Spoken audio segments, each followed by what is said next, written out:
Welcome, everyone, this is your friend, here with another exciting fanfiction. Today, we're diving into the story of, what if Tony Stark met immortal Loki as a teenager? If you enjoy this video, don't forget to hit that like button and subscribe for more fanfiction content just like this. Now, let's get started with the fanfic.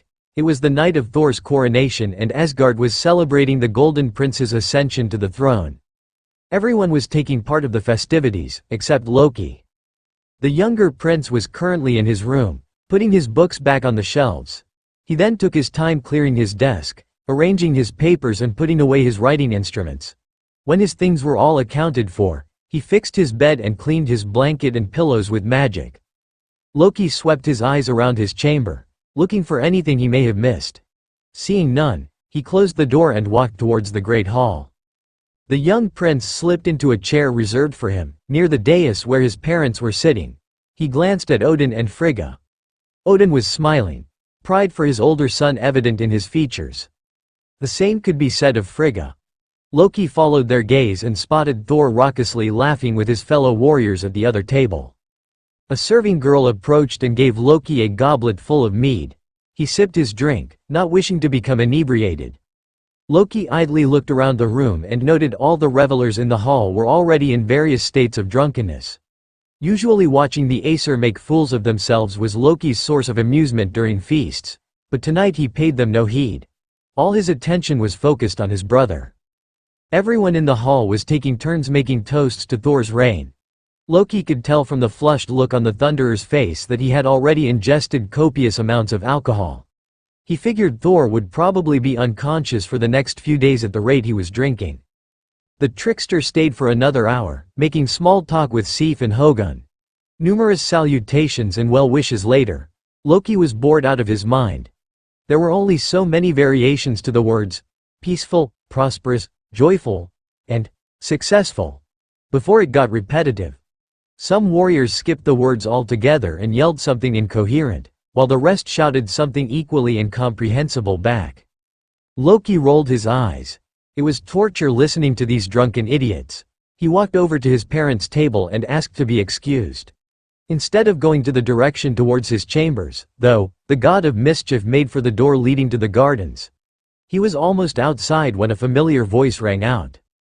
"Are you not staying for the rest of the feast, brother?" Thor asked, jogging towards the trickster. Loki schooled his features into a pleasant mask before facing Thor. "I'm just going out for a walk." He gave his most reassuring smile, hoping it was enough to placate his older brother. "Will you come back?" Thor pressed. Loki gave a small shrug, "Perhaps." Thor frowned. Loki usually gave him definite answers. The Thunderer did not get to ponder his brother's vague response for too long. The other warriors were hollering at him to share another round of drinks with them. "Go on. They're waiting for you," Loki said quietly. Thor beamed and clapped a hand on Loki's shoulder. "I'll see you tomorrow, then." Loki gave his brother a faint smile in return and watched Thor resume his carousing with the guests. Even from a distance, Loki saw that his brother kept glancing back in his direction. Only when Thor was distracted by a particularly intoxicated reveler did Loki slip away. The cold night air was a welcome reprieve from the hall's stuffy atmosphere. It helped soothe the god's nerves a bit. Loki looked at the sky. The stars were especially bright tonight. Out of all the realms he had visited, none displayed the splendor of the cosmos like Asgard. The view made Loki pause. All of a sudden, the magnitude of what he was about to do hit him. He was about to leave the place that he had considered home all his life. It would be so easy to abandon his plan, go back inside, and just stay. "It's not like I'll be missed anyway," Loki thought somberly, as he resumed walking towards Idun's orchard. He stopped when he finally reached his favorite apple tree. The trickster laid his hand on its bark, feeling the familiar roughness underneath his fingers. All the time he had spent underneath its leaves, all the memories, good and bad, came flooding in. Loki cursed. It wasn't like him to be so mawkish and sentimental. He couldn't afford to tarry any longer. Heimdall might be watching him right now. Loki quickly murmured a spell, and a small black dot started growing. It wasn't long before it was big enough to let the god through. He spared one last look at the royal palace, its numerous lights casting a warm glow. He thought of his parents and his brother still celebrating inside. It only made the ache in his chest worse. Leaving Asgard was much harder than he had anticipated. It took a great deal of effort, but Loki managed to tear his gaze away. Taking a deep breath, he stepped into the void. Loki figured if he was going to stay here at Midgard for good, he needed to erase every vestige of his past life. The various knickknacks he had collected from his travels all around the 9 realms were the first things to go. Months before Thor's coronation he had been making trips back and forth, selling his items piece by piece. Apparently most of them were quite rare in Midgard and fetched a high price. He wouldn't have to worry about money for at least a couple of decades, but he knew he had to get a job sooner or later. Loki learned that Midgardians had this fixation on going to school and earning a degree in order to earn a decent living. It did not bother him that much. In fact, he wanted to take up studying again.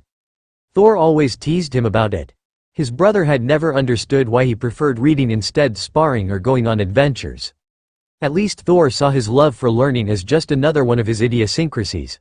The rest of the Aesir saw it as another flaw in Loki's long list of defects. The god of mischief ran a hand through his hair absently. He had gotten a haircut yesterday, asking the barber to cut it short. It felt odd having the back of his neck exposed and his head felt unnaturally light. If anyone from Asgard saw him now they probably would not have recognized him. Loki was currently reading a book about world mythology, having signed up for the class on a whim. It was all fine and good when he was reading about the Greek and Roman gods and goddesses, but it went downhill fast when he reached the Norse chapter. "I have 6 children. How did that happen?" he burst out. According to the story he had given birth to Sleipnir, Odin's 8-legged horse, fathered a giant wolf, a colossal snake, a half-dead girl, and 2 normal sons. He then supposedly led the wolf, the snake, the girl, and the undead into an epic battle where everyone pretty much died. Loki grimaced. He knew he had been asking for trouble when he had burned down those monasteries 1,000 years ago. It would appear that those seemingly harmless monks had been the type to hold a grudge. The trickster picked up a physics book, hoping it would take his mind off what he had just read. He didn't get to more than a couple of pages when the door banged open, startling him. A boy not more than 15 barged in, carrying a big box. He stopped short when he saw Loki. "You must be my roommate." The boy dropped the box on the floor with a thump. He approached Loki, sizing him up. Loki stood. The two just stared at each other for a few moments. The boy broke the silence first. "Damn, you're tall," he said it with a trace of irritation in his voice. The boy had not hit his growth spurt yet, and it was obvious that particular fact irked him to no end. He was the youngest that Loki had encountered in this place so far, a mere babe. He reminded him of Thor back when he was little, all bluster and swagger, trying so hard to be taken seriously by the adults. Loki fought the urge to pat him on the head. "Do you know who I am?" the boy demanded, his expression serious. "No, should I?" replied Loki, casually. The boy looked surprised, not expecting that kind of answer. He searched Loki's face for any trace of sarcasm or pretense. Finding none, he smiled and stuck out a hand. "My name's Tony Stark." "I'm Tom Smith," Loki said, his fake name rolling off his tongue so easily. It looked like he had passed the boy's test. He shook Tony's hand. "Nice to meet you." "Ditto. Excuse me for a sec, I need to supervise the people moving my stuff." It turned out Tony's stuff was a lot. He brought a TV that covered an entire wall, a mini refrigerator, a microwave, a stereo system, a beanbag, a coffee maker, a toaster, bags full of coffee capsules, 3 pieces of luggage, plus that large box he was carrying earlier. Loki sneaked a peek and found, to his amusement, that it was filled with Captain America comics. "Are you a foreign exchange student or something?" Tony asked conversationally, as he finished plugging in all his appliances. "I bet you're from England, with that posh accent of yours." "That's awesome," he continued, talking a mile a minute. Loki's lips twitched. Foreign exchange student indeed. Anyway, Tony sat down on his bed, directly across Loki's. "Since we're gonna be roomies, let me lay down the law." He tapped his chin thoughtfully for a moment. "Rule number 1, don't touch my inventions. Rule number 2, don't touch my comics. Everything else, help yourself. I have to warn you about the coffee maker though, It tends to overheat if you use it more than 6 times under an hour. I'm still working out the kinks. Tony got up and switched on the aforementioned machine. It bubbled and hissed noisily. Do you want some? That would be nice. Loki had heard of coffee before. He remembered Thor singing praises about this particular Midgardian drink. Tony handed him a cup. Loki took a tentative sip, wincing at the taste. Tony snickered. Too strong for you. I usually take mine without sugar. Sorry about that. The god wondered why anyone would willingly drink this vile beverage. Besides, I'm bitter enough as it is. Loki thought sardonically as he pushed his cup away. I think I'll stick to tea, thanks. Tony grinned over the rim of his cup. You won't be saying that when the finals roll around. Trust me, you'll be chugging down this stuff in no time. Loki made a non-committal sound. Any more rules I should know about? That's it. Oh, wait. I don't have a normal sleep schedule and I like to play loud music, so I suggest buying earplugs. Other than that, I'm pretty easy to live with. I think, Tony said, giving Loki a toothy grin. The trickster smiled back. Good to know. So, what about you? Any crazy shit I should know about? Because I've heard some serious horror stories about roommates from hell. Loki shook his head. No, I'm just a normal guy. Tony looked relieved. Hallelujah for that. I was afraid I'd get a weirdo roommate. Loki gave a forced laugh. Luckily, Tony didn't notice. Loki's alarm blared at 8 a.m., waking them both. Tony went back to sleep, but not before giving the god the stink eye. Sorry, muttered Loki as he stumbled into the bathroom to take a shower. 15 minutes later he found Tony still in bed. Don't you have a class at 9? Loki poked at the Tony-shaped lump. It wriggled out of his reach. 5 more minutes. Tony, it's the first day of classes. Don't you want to start the semester right? Loki asked in his patient yet firm voice. He employed this tone whenever Thor didn't want to get out of bed. He found that it usually worked, more so if combined with a basin of ice-cold water. Tony looked at him blearily. God, you sound like my mom, he griped. Okay, I'm getting up. Loki watched as Tony staggered out of bed. But instead of heading for the bathroom, he flopped on his beanbag and reached for a box of Pop-Tarts. The trickster looked at Tony incredulously. What? Tony asked, as he switched on the television. Mistaking Loki's expression, he tossed a foil-wrapped pastry at the god. Pop-Tarts, aka the breakfast of champions. Enjoy. Loki sighed. He had a feeling this would become a routine every morning for them. Hey cool, Rocco's Modern Life is on. I love this show, Tony commented while munching on his Pop-Tart. He noticed Loki hadn't opened his yet. Don't you like Pop-Tarts? It's blueberry. Aside from coffee, Loki recalled Thor blathering about a Midgardian food called Pop-Tarts. He looked at the pastry with unease, but he finally relented when Tony kept looking at him expectantly. Well, do you like it? Tony queried. Loki kept chewing. It's passable, I guess, it's almost too sweet. Only passable? Man, you're hard to please, Tony remarked. So you don't like coffee or Pop-Tarts? Are you sure you're from planet Earth? Loki almost choked. What's this show about? Loki asked suddenly, trying to change the subject. The cartoon showed a group of anthropomorphic animals, consisting of a short kangaroo, a cow, and a family of wolves. It's about a wallaby leaves his family and comes to America, trying to strike out on his own. You don't say, Loki said tightly. Tony glanced at his roommate. You alright? You look a little green. I'm fine. The god suddenly found the pastry in his hand fascinating. This is one of my favorite episodes. Heifer, the cow over there, finds out he's adopted by wolves and then he runs away. It's hilarious. Loki watched the cow cry while the wolf parents fumbled for words. How is this funny? He asked. His voice sounded hoarse even to him. Because it's so obvious. They're not even the same species. Tony looked at Loki, baffled at his sudden change of mood. The trickster started packing his books. I need to go. My class is on the other side of the campus. He was out the door before Tony could reply. Loki arrived in his world mythology class just in time. Even though there were plenty of empty seats at the front, he chose to sit at the back near the exit. The professor, a short and pudgy man in his mid-60s, strolled in not long after and gave his introduction.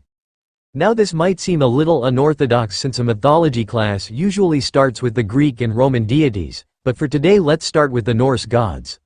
Let's mix it up a bit. This day just gets better and better, Loki thought sourly as he watched the professor start his PowerPoint presentation. Naturally Odin was first. The facts about him were correct, more or less. The people who wrote about the All-Father were probably scared stiff of Odin's wrath. Loki perked up, though, when the professor started discussing Thor. Thor was the mightiest of the Aesir and their staunch protector against frost giants.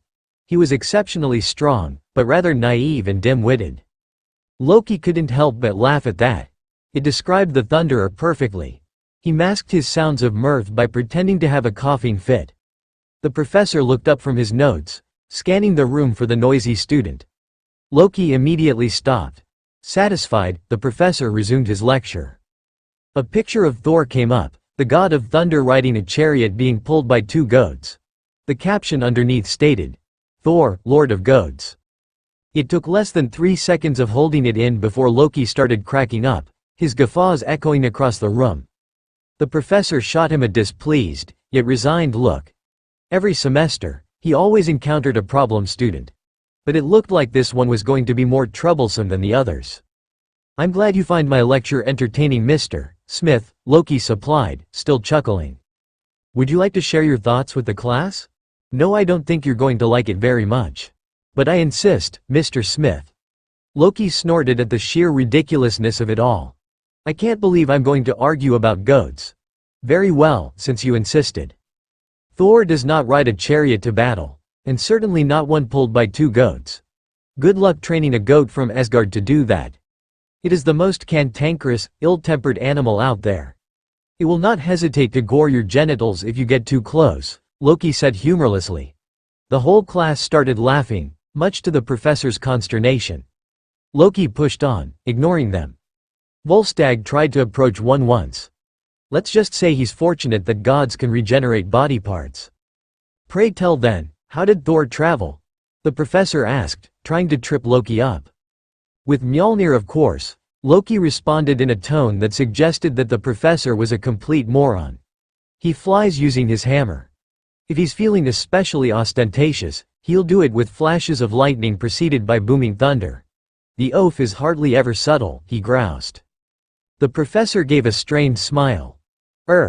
Thank you for those remarkable tidbits, Mr. Smith."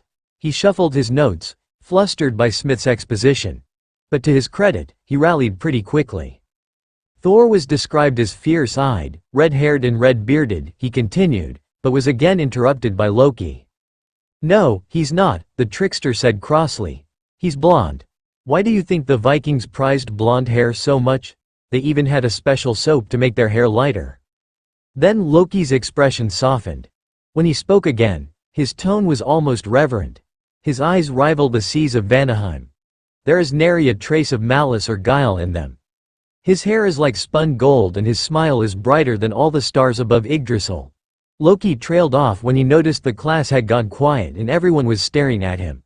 Perhaps he had said it more passionately than he had intended. Never mind. Please continue," Loki mumbled. Waxing poetic about Thor in front of these mortals was embarrassing, to say the least. "And I'm supposed to be mad at the idiot," the god thought irritably. The professor started skipping the slides containing Thor, hoping that it would prevent another outburst from Smith. The teenager clearly had an unhealthy obsession with the god of thunder. "Let's move on to Loki, god of mischief," the professor said, casting a wary glance at his disruptive student. The trickster, for his part, was now looking at the slides with detached interest. The picture showed him with a beard and he was wearing his horned helmet. "Well, at least they got my helmet right. And they put a beard on me. That counts for something." His facial hair wasn't as impressive as Thor's or Odin's though. Seeing Loki wasn't about to interfere again, the professor visibly relaxed. Loki was handsome in appearance but cunning and devious. He had 2 wives, the first one was a giantess named Angerboda. Their union produced 3 monstrous children. He was a mischief maker and trickster and grew progressively more evil until the Aesir bound him in a cave until the coming of Ragnarok. The professor glanced at the clock at the back of the room. He almost gave a whoop of joy when he saw the hour was almost up. So my students, the takeaway for today is to never go by appearances alone. Just look at Loki. Class dismissed. You ran out this morning like a bat out of hell. What was that all about? Tony said, passing Loki a bag of popcorn. Tony and Loki were at their film appreciation class, ignoring the "no food or drink" signs plastered all over the classroom. They were sitting at the back, watching Braveheart. I realized I was not going to make it on time if I didn't hurry. I'm sorry. Loki gave Tony an apologetic smile. Tony nodded in understanding. No sweat. So, how was your first class? It was interesting. How about you? I was late. Then again, I don't really give a shit. I already know most of the stuff in the syllabus anyway, Tony said matter-of-factly. They both stopped talking when the Scots started to moon the English. The English retaliated by shooting arrows at them, one of the Scots getting hit in the ass. Tony started laughing his head off, earning him a glare from the professor. I didn't know the Scots invented mooning, Tony sniggered. I don't think this movie is historically accurate, Tony. Yeah, but they made it look so badass. Tony wiggled his eyebrows, looking at Loki expectantly. What? Badass? Get it? Loki just stared at him blankly, not following at all. Tony made an annoyed sound. As my roommate, it is mandatory that you laugh at my jokes no matter how lame they are. You're going to be hearing a lot of them, Tony ordered. Loki snorted. Lucky me. You dress like an accountant, Tony said, while watching Loki button his Oxford shirt. Loki raised an eyebrow. The god had been living with Tony for more than 2 months now, and he was still getting used to his roommate's many quirks. For instance, he kept odd hours and played loud, obnoxious music far into the night. It was a struggle to jumpstart Tony every morning. Loki had to cajole, threaten, bribe, and pretty much use every trick in the book to get the obstinate teenager out of bed. He went to class in his pajamas and was always late. Sometimes he declared it was a Tony day and skipped school altogether. He tinkered with his gadgets or watched cartoons instead. Tony also had an intense fondness for takeout. Their dorm room was littered with pizza boxes and burger wrappers. If Loki had not previously had Thor as a roommate, the god of thunder was known for many things, but being neat was not one of them. The trickster would have strangled Tony within the first week. The foul-mouthed, fast-talking 15-year-old often forgot to switch off his soldering gun, which led to his bedsheet, books, or homework to catch on fire. His coffee maker frequently exploded from too much use. Tony consumed enough coffee to keep half a dozen people awake for days. And he talked. A lot. The trickster suspected that Tony loved the sound of his own voice. Loki was going through boxes of earplugs like crazy. Says the guy who comes to class in pajamas and bunny slippers, Loki quipped. Tony looked offended. This is not a bunny, he said, waggling a bunny-encased foot. This is a killer rabbit. Don't you see the big, pointy teeth? It flapped its jaws menacingly. Or at least as menacingly as stuffed rabbit slipper could. It's got a vicious streak a mile wide, he said solemnly. Loki and Tony cracked up. It went on for a few minutes. What's wrong with looking presentable? Loki asked finally, wiping his eyes after laughing too hard. Nothing. But come on, you go to 7-Eleven wearing slacks and loafers. Who the heck does that? Tony pulled out a shopping bag underneath his bed and handed it to Loki. The god peered into the bag. It contained a pair of gray sweatpants. Loki looked at Tony questioningly. I'm spreading the sweatpants love, Tony declared. Loki looked at the garment with distaste. Your goal is to make people look like slobs? You need to get your priorities straight, Tony. Tom, I'm trying to help you out, so shut it and put the pants on, Tony commanded. Loki glared at Tony and went inside the bathroom to change. When he came out, he looked a bit embarrassed. The god wasn't used to wearing casual clothes, but it felt nice. Liberating even. Well, it's comfortable, Loki conceded, albeit grudgingly. Tony's shit-eating grin was priceless. Told ya. You're getting a hoodie next. I'm not wearing these to class though, Loki said firmly. Only on weekends, he added. Okay fine. It's a start, Tony replied, looking unbearably smug. I'm guessing you played dress-up a lot as a child? Loki asked from the bathroom door, while he changed back into his slacks. Very funny. Loki chuckled. Thanks for the pants, he said sincerely, as he made his way out. Tony gave a small wave.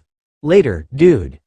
The god walked to his world mythology class, but his steps were unhurried. He wondered for the nth time why he never dropped the course, because it was getting to be more like a long and painful flighting. Loki had participated in quite a few over the centuries, often reducing those he insulted into a sobbing mess afterwards. What goes around, comes around, I guess, he thought grimly. He sat in his usual seat, mentally steeling himself for another hour of hearing his name get dragged in the mud.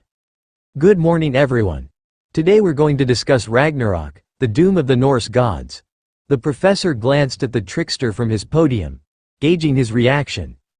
Observing Smith's neutral expression, he did not know whether to be comforted or running for the hills right now. He swallowed nervously, and then started his lecture. Loki was at first a mischievous and playful prankster, but he became so dark and twisted that his malice threatened the stability of the world and precipitated Ragnarok. He was a catalyst of evil and spawned 3 fearsome monsters. His children were Fenrir, a giant wolf, Jormungand, a massive serpent, and Hel, the goddess of the dead. The gods imprisoned Loki in a cave where a snake continuously dripped venom over his face, causing him to writhe in pain. He would eventually break free, triggering events that would lead to the end of the world. The professor looked at Smith again. The student was still unnervingly quiet. So far, so good. After a terrible winter lasting 3 years, a final battle would be fought between the Aesir and the Jotuns. Fenrir would kill Odin and Thor would succumb to Jormungand. The 9 realms were to become raging furnaces as gods, frost giants, the dead, the living, monsters, dwarves, elves, and animals were all to be reduced to ashes, and the earth would sink beneath the boiling ocean. A painting of the aforementioned event appeared, showing Thor in the middle of the skirmish with his cape billowing behind him. The artist threw in a couple of naked women for a more dramatic effect. Those damned goats again. Unbelievable, Loki snorted, when he saw the god of thunder's mode of transportation. And what is it with Midgardians and the end of the world? He wondered. He raised a hand. The professor pretended to ignore him, but Loki spoke anyway. I don't know why mortals are so preoccupied with the end of days. Your lives are short enough as it is, the god remarked. Besides, you don't need mythical creatures or great fireballs from the sky to wipe out all life on this planet. You people are doing fine on your own, he pointed out. Also, he continued, there is no such thing as Ragnarok. It is simply a tale fabricated by a group of silly monks because they bore a grudge against Loki. A classmate sitting 2 rows ahead turned around and gave the god a patronizing look. Oh, so our resident Norse nut has a direct line with Loki. Are you chummy with him or something? Perhaps, Loki replied. The smile that Loki gave his classmate could only be described as feral.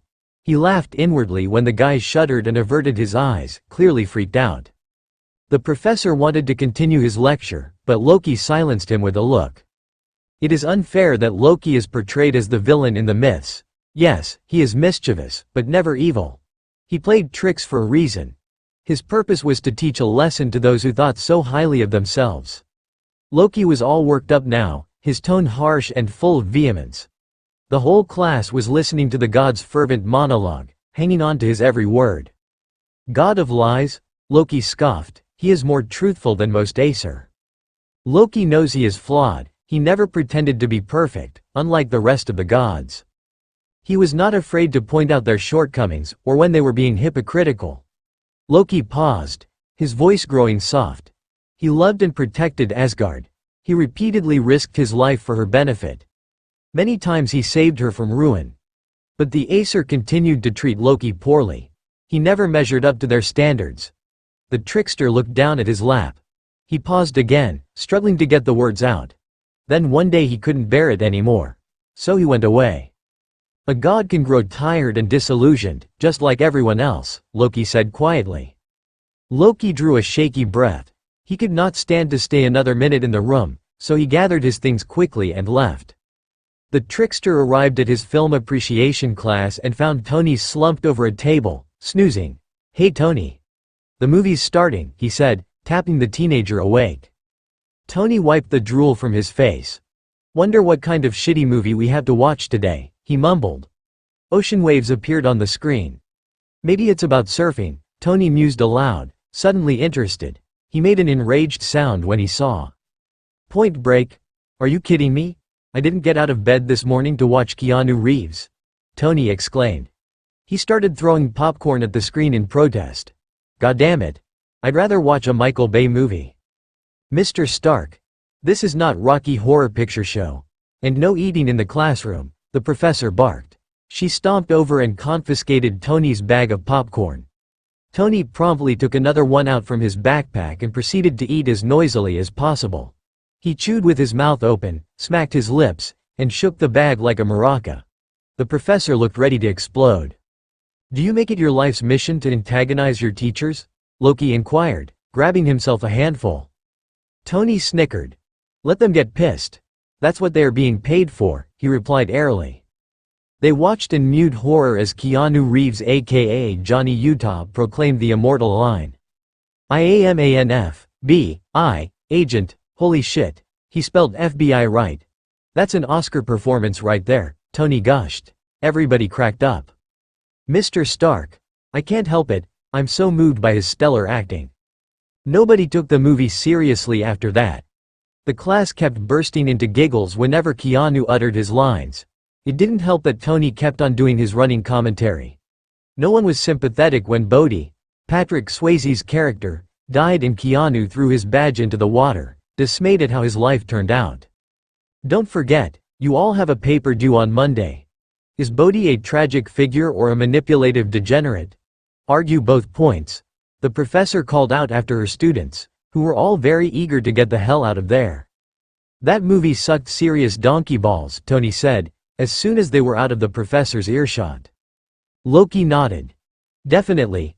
Loki went back to their room, done with school for the day, while Tony went to his mechanical engineering class. He switched on his laptop and started typing his paper about Point Break, taking advantage of not having the noisy teenager around to distract him. The trickster finished his homework quickly, putting in all the usual hogwash the professor liked to read about. Loki then decided to work on his final paper for his world mythology class, which was due next month. Might as well get this whole sad affair over with, he thought resignedly. The assignment was to type a 20-page analysis of any deity in the syllabus. He first thought of choosing one of the Greek gods. In Loki's opinion, Zeus and his ilk were the worst of the bunch. Loki did not understand why all the vitriol was directed solely at him. The Greek deities smote, raped, cursed, kidnapped, and generally made the mortals miserable for their own sick amusement. He only burned a couple of monasteries, and yet he was depicted as a perverted psychopath who had a penchant for horses. Loki sorely wished he had the power to resurrect those monks so he could set them on fire. And all this because they insulted my helmet. If Loki had known his headgear was going to cause all this ignominy, he would have chucked it a long time ago. He drummed his fingers on his desk, thinking, "How about the All-Father?" He mused. "Odin is a scheming, lying old coot," he typed. "He's an abysmal parent, and his manner of rearing his sons leaves much to be desired. For an omniscient being, he is maddeningly incompetent when it comes to dealing with family matters." Loki grimaced and deleted the whole thing. If he did not stop now, he was going to write a whole treatise about the All-Father's superb parenting skills. The trickster thought about the god of thunder. He scowled and started typing furiously. "Thor is an ungrateful, philandering wretch. The oaf never cared for anyone but himself. He only thinks about bedding wenches or attaining glory. He has this propensity for starting wars, yet the Aesir continue to blindly adore the idiot. They bloody well deserve each other. Thor can go throw himself off a cliff for all I care. I'm sick of saving his hide every time he gets into trouble.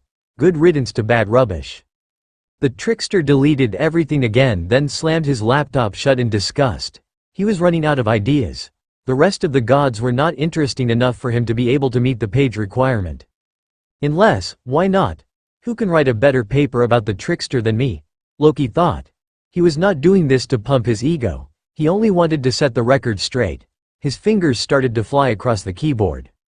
Aside from being the god of mischief, Loki is the god of change. He is the antithesis of the Aesir because he always challenged the status quo. Out of all beings, the Aesir are the ones most resistant to change. It is no surprise that Loki is often at odds with them. He cannot stand the monotony and stagnation that pervade the eternal realm. The Aesir believe that as gods, they are already perfect in every way, that there is nothing else to improve. That is far from the truth. In reality, they very much possess the same foibles a mortal has, if not more. Loki had no qualms reminding them of that fact, and the gods despised him for it, the trickster typed. It was not long before Loki went over the page limit. He had to edit out some of his more colorful invectives against the Aesir. The god leaned back on his chair, satisfied with his work. He rubbed his face tiredly as he emailed the document. Well, that was somewhat cathartic, he thought. His professor would be the only person to read it and would likely just dismiss his paper as the ravings of a lunatic, but for Loki, it was enough. The god of mischief was outside his dorm room, keys in one hand and a takeout bag in the other. The whole building was deserted, save for him and Tony. Loki recalled it had something to do with Midgardians congregating once a year to eat poultry. He found Tony still in bed, burrowed under the covers. The trickster wondered if Tony was sick. It was one thing to sleep all morning, but it was already past 4 in the afternoon, and Tony had not moved from his spot all day. It was disconcerting to see the perpetually rowdy teenager so subdued. "Hey, I got you some food," Loki said, nudging Tony's shoulder. No response. Loki tried again. "Aren't you hungry? You haven't eaten all day." "I'm okay. Really," Tony mumbled, scooting nearer the wall and burying his face against a pillow. That worried Loki even more. Right. If there was one thing that could coax Tony out of bed, it was a cheeseburger. Loki unwrapped it and dangled it on top of Tony's head, hoping the smell would rouse him. It worked. Tony turned around and looked at the cheeseburger longingly. He made a grab for it, but Loki was quicker. "If you want it, you have to sit up. You might choke," Loki said, keeping the food out of reach. Tony grumbled under his breath, but complied nonetheless. He looked like he had gone through a ringer. His eyes were bloodshot and his face was puffy. Loki handed him the burger, fries, and soda without saying a word. He waited for Tony to finish eating. It didn't take long. Tony practically inhaled his food. "What's going on, Tony?" Loki probed, his tone gentle. "It's nothing. I'm fine," Tony answered dully, staring at the empty burger wrapper in his hand. Loki sat down on the beanbag, making himself comfortable. Just like everything else with Tony, drawing out answers from the teenager was a long and arduous process. The god tried a less direct line of questioning. "I thought you'd go home since it's a long weekend. Isn't that the usual Thanksgiving custom?" Tony fidgeted under Loki's gaze. He never liked talking about personal matters, but for some reason he felt like he could say anything to the young man sitting in front of him. "My parents died in a car accident a few months ago. It's my first Thanksgiving without them," he confessed. His face suddenly crumpled, after realizing what he just said. Somehow, saying it out loud made the loss of his family all the more real. He turned away, rubbing his eyes with the hem of his shirt. "There's no point going home if there is no one to come home to," Tony said finally.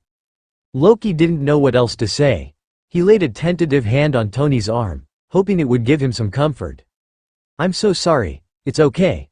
Tony gave Loki a watery smile. "I'm just glad you're here. I don't like being alone," he admitted. The god couldn't help but admire the kid for putting up a brave front. The two were quiet for a while, each lost in their own thoughts. "What about you? What's your sob story? What do you mean?" Loki asked, keeping his expression neutral. Tony just gave him a put-upon look. "You never get any calls from your family or anything. Did something happen to them too?" "No," Loki responded hurriedly, "nothing like that."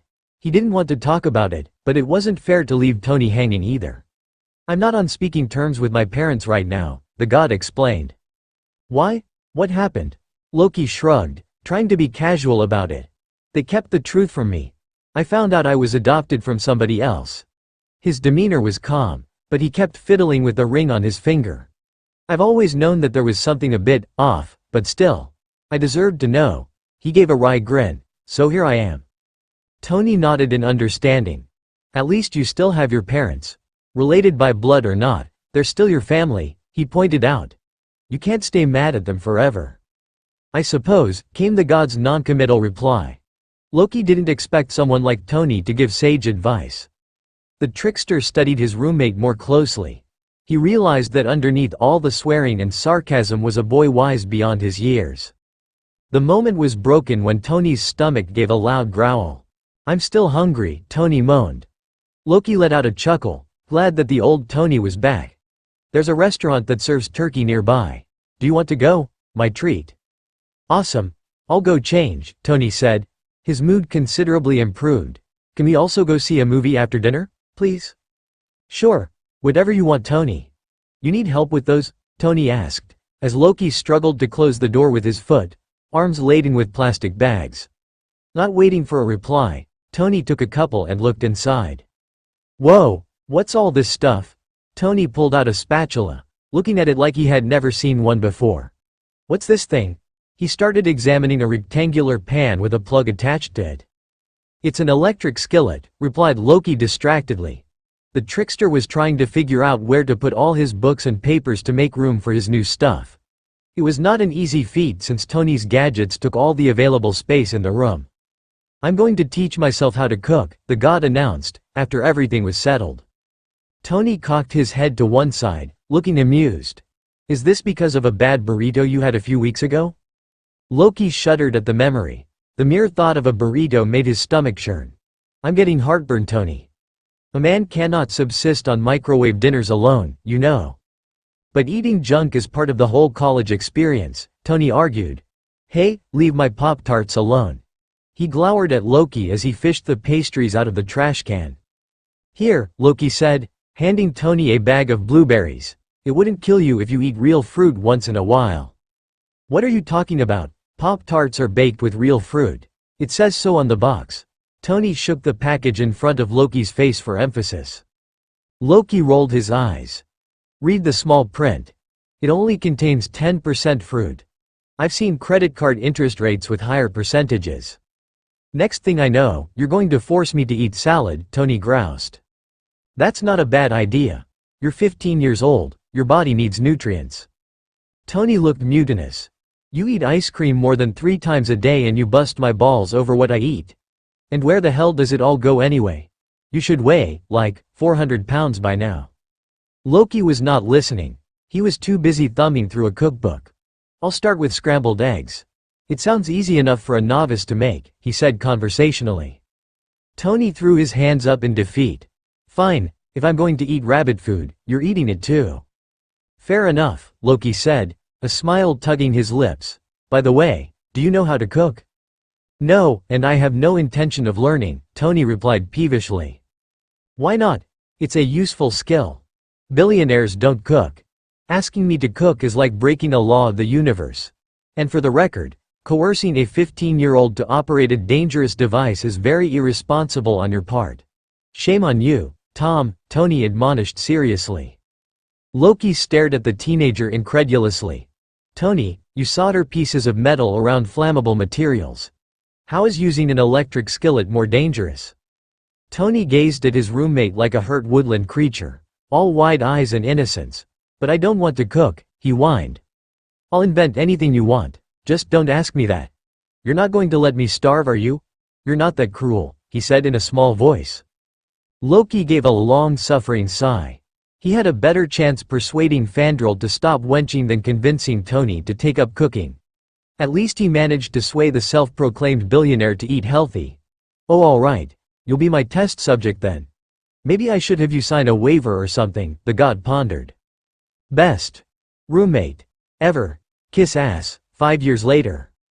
"Aw man, we're late," Tony said, knocking on the door.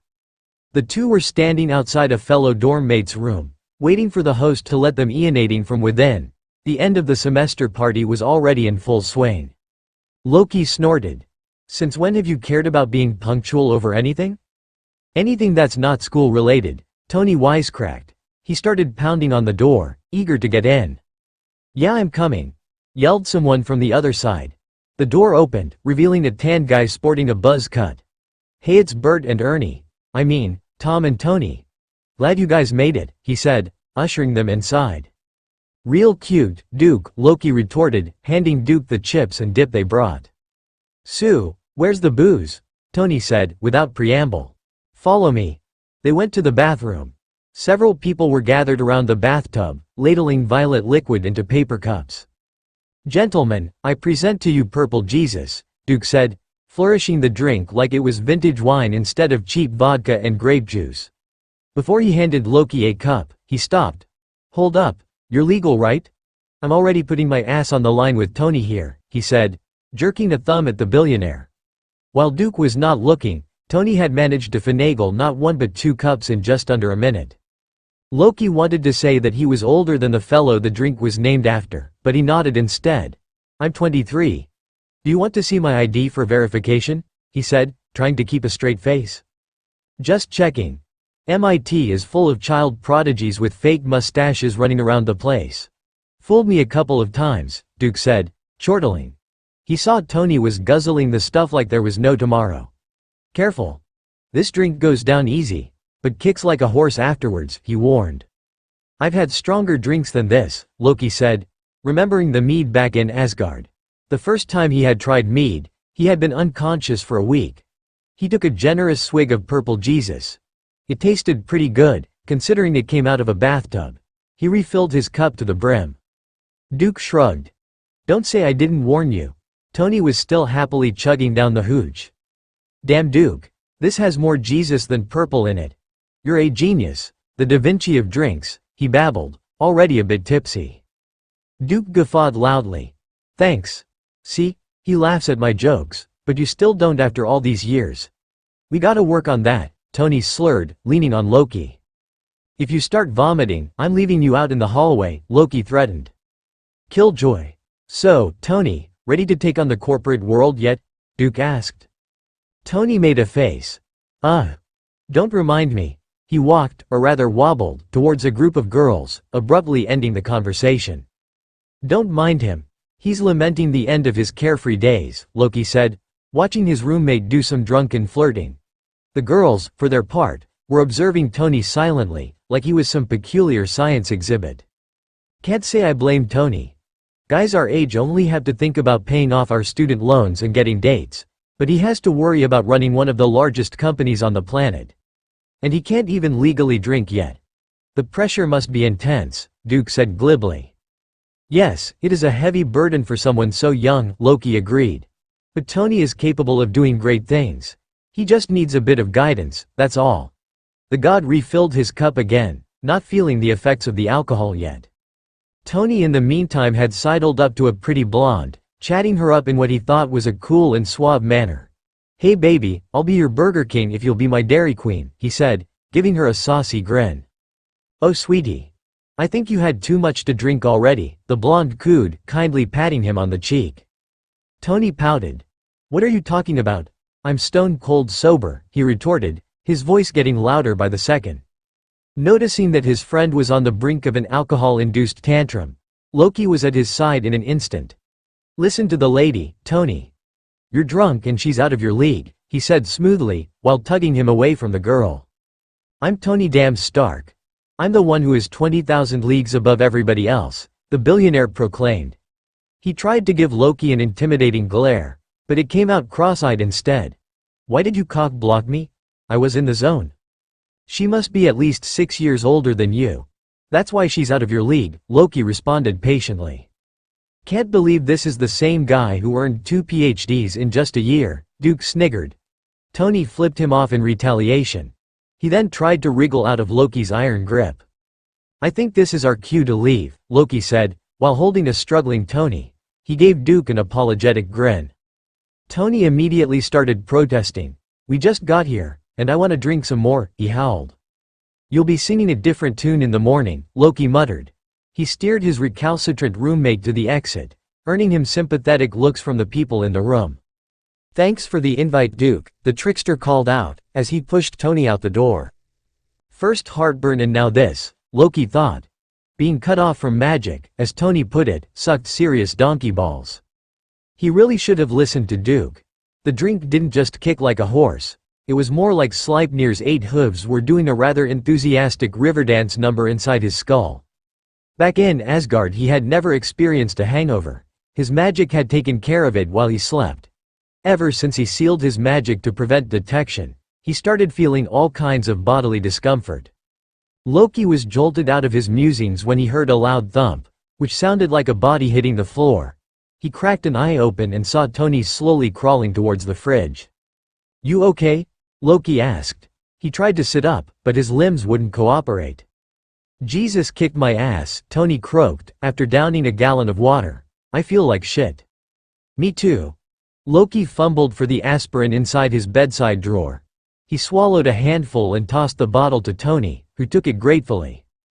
After an hour, the trickster felt more or less normal again. It pleased Loki to know that due to his Jotun physiology, his body still had the ability to recover quickly without the aid of magic. Tony was not so lucky. He bitched and complained the whole time, interspersed with heartfelt groaning. "Why aren't you in agony?" he groused, as Loki set a plate of bacon and pancakes in front of him. The god pretended to think for a moment. Because I didn't quaff half of the bathtub's contents like you did?" "Smug bastard," Tony said, shoveling food into his mouth grumpily. Another round of whining and bellyaching later, Tony finally agreed to go outside their room to get some fresh air. They sat on a bench near their dorm, Tony nursing a huge cup of coffee. "You're evil, you know that," Tony muttered. "Damn it, birds. Stop chirping," he suddenly screamed at a tree. Several students strolling by gawked at Tony, and then started walking swiftly in the opposite direction. "Are you still drunk?" "I wish I was," Tony responded, twitching a bit. "Can you believe we're graduating in a few days? Those 5 years went by fast," Loki commented. "I guess," Tony responded, sullenly. "You'll be fine, don't worry," Loki said encouragingly. "Yeah, about that," Tony said, grim all of a sudden. "What are your plans? Did you get any job offers yet? Have you said yes to any of them?" he inquired, firing off questions like a machine gun. Loki glanced at his roommate amusedly. "I've received several, mostly involving research. Hammer Industries offered me a 6-figure salary, actually," he admitted. "If you're going to work for Justin Hammer, consider our friendship over," Tony said, aghast. "I won't, the man is a scumbag. He wants me to divulge all the devices I've seen you make for the past few years," Loki replied. He patted Tony's knee. "Don't fret, your secrets are safe with me." Tony smiled, but it contained a manic edge to it. "I got a better idea." "Yes," Loki said, looking at Tony expectantly. "How about you work with me? As co-CEO of Stark Industries?" Tony saw what? Loki thought he misheard Tony. "I want you to be my co-chief executive officer," Tony said more slowly. "We'll be equal in every way." "Well, except I have veto power, just in case you go nuts," he explained. "I'll bang out brilliant inventions, you do the day-to-day stuff." "Easy peasy," he said, beaming widely. "Tony, I have a science degree. What do I know about running a company?" Loki returned skeptically. Tony made a PFFT noise. "So, I don't know jack shit about business either. Yet people are expecting me to pull something spectacular out of my ass. Besides, not all CEOs went to business school. Some of them didn't even graduate from college. We're the 2 smartest guys in MIT. How hard can it be? There are other more proficient candidates out there," Loki reasoned. "You know, someone with actual experience?" "What I need is someone I can trust," Tony countered. "Skills can be taught. Anyone can be competent at any job, given time and proper training. Character, well, that's another story. I figured someone who wakes me up every morning, cooks for me, and shoves salad down my throat is less likely to screw me over than some hotshot with a perfect resume." "You sure know how to make a guy feel special," Loki teased. Tony scowled. "I'm being serious for once, so shut it." He was silent for a while, brooding. "Tom, I can't do this alone," he said softly. "Tony," Loki began, but Tony held up a hand. "Hear me out. I'm a genius, but most of the time I do stupid shit without thinking. Sooner or later, I'm going to mess up everything my dad worked all his life for. I like you because you don't put up with my crap. You tell it like it is. You never cared for the Stark name or how much money I got. It's so hard to find a genuine person nowadays." Tony gave Loki a rueful smile. "Look, it's either you or I'm going to rely on a magic 8-ball for advice. I think you're the better choice," he joked. Loki chuckled. "Thank you, Tony, I'm very flattered." In fact, the god was blown away. He couldn't help but grin. "When do we start?" Caltech, California Institute of Technology. A year after his parents passed away, Tony Stark commissioned the construction of Stark Tower. Designed by the boy genius himself, It is the most expensive, technologically advanced building in the world. Located in the heart of Manhattan's business district, and a mere 10 blocks away from the Fantastic Four's Baxter Building, it serves as the main headquarters of Stark Industries and Tony Stark's permanent residence. The striking, 1,138-foot-tall building is comprised of 93 floors. 70 are allocated for office use while the top 3 floors serve as the billionaire's private quarters. Made with vibranium-reinforced concrete, Stark Tower can withstand Category 5 hurricanes and Magnitude 8 earthquakes. Its notable features include an arc reactor that provides self-sustaining energy for the entire tower, and Jarvis. Created during Tony Stark's stint in MIT, Jarvis is a multifunctional software program capable of tasks ranging from managing the building's entire security system to ordering its creator's favorite coffee. Stark Tower also has its own hospital, library, cafeteria, auditorium, an Olympic-sized swimming pool and a helipad that can accommodate up to 5 Quinjets. Asked why he built such a massive tower, the 20-year-old just shrugged and said, "So I don't have to drive to work. All I have to do is roll out of bed and go downstairs. It beats the hell out of sitting in traffic, I tell you that." Excerpt from Modern Marvels magazine, June 2008 issue. "Why aren't you in bed? It's 4 in the morning." Tony gave a startled yelp. He turned around and found Loki standing behind him. "Don't sneak up on me like that. I swear you're like a cat or something." Tony picked up the wire cutter he had dropped in surprise. "Jarvis, I thought I told you not to let anyone in," he said, glowering at the ceiling. "I'm sorry, sir, but you haven't slept for 3 days. You did program me to look after your well-being, so I let Sir Tom in," Jarvis replied. "When I said look after my well-being, I meant never letting my booze and coffee supplies run low," Tony responded testily. Loki rolled his eyes. "Your AI has more common sense than you," the god remarked. "Thank you for informing me, Jarvis." "You're most welcome, sir," Jarvis chirped. "I created a monster. Now I have 2 naggers in the house," Tony grumbled. Loki ignored the jibe and approached the enormous fish tank that spanned the entire wall. It was filled with different kinds of goldfish. Some had speckles, some had big, protruding eyes, some had long, flowing tails, but they all had one common characteristic. All of them were quite plump. "They look like eggs with fins," the god thought dryly. "What's with the aquarium? A new hobby of yours?" "Nope. It's for my science soulmate," Tony replied flippantly.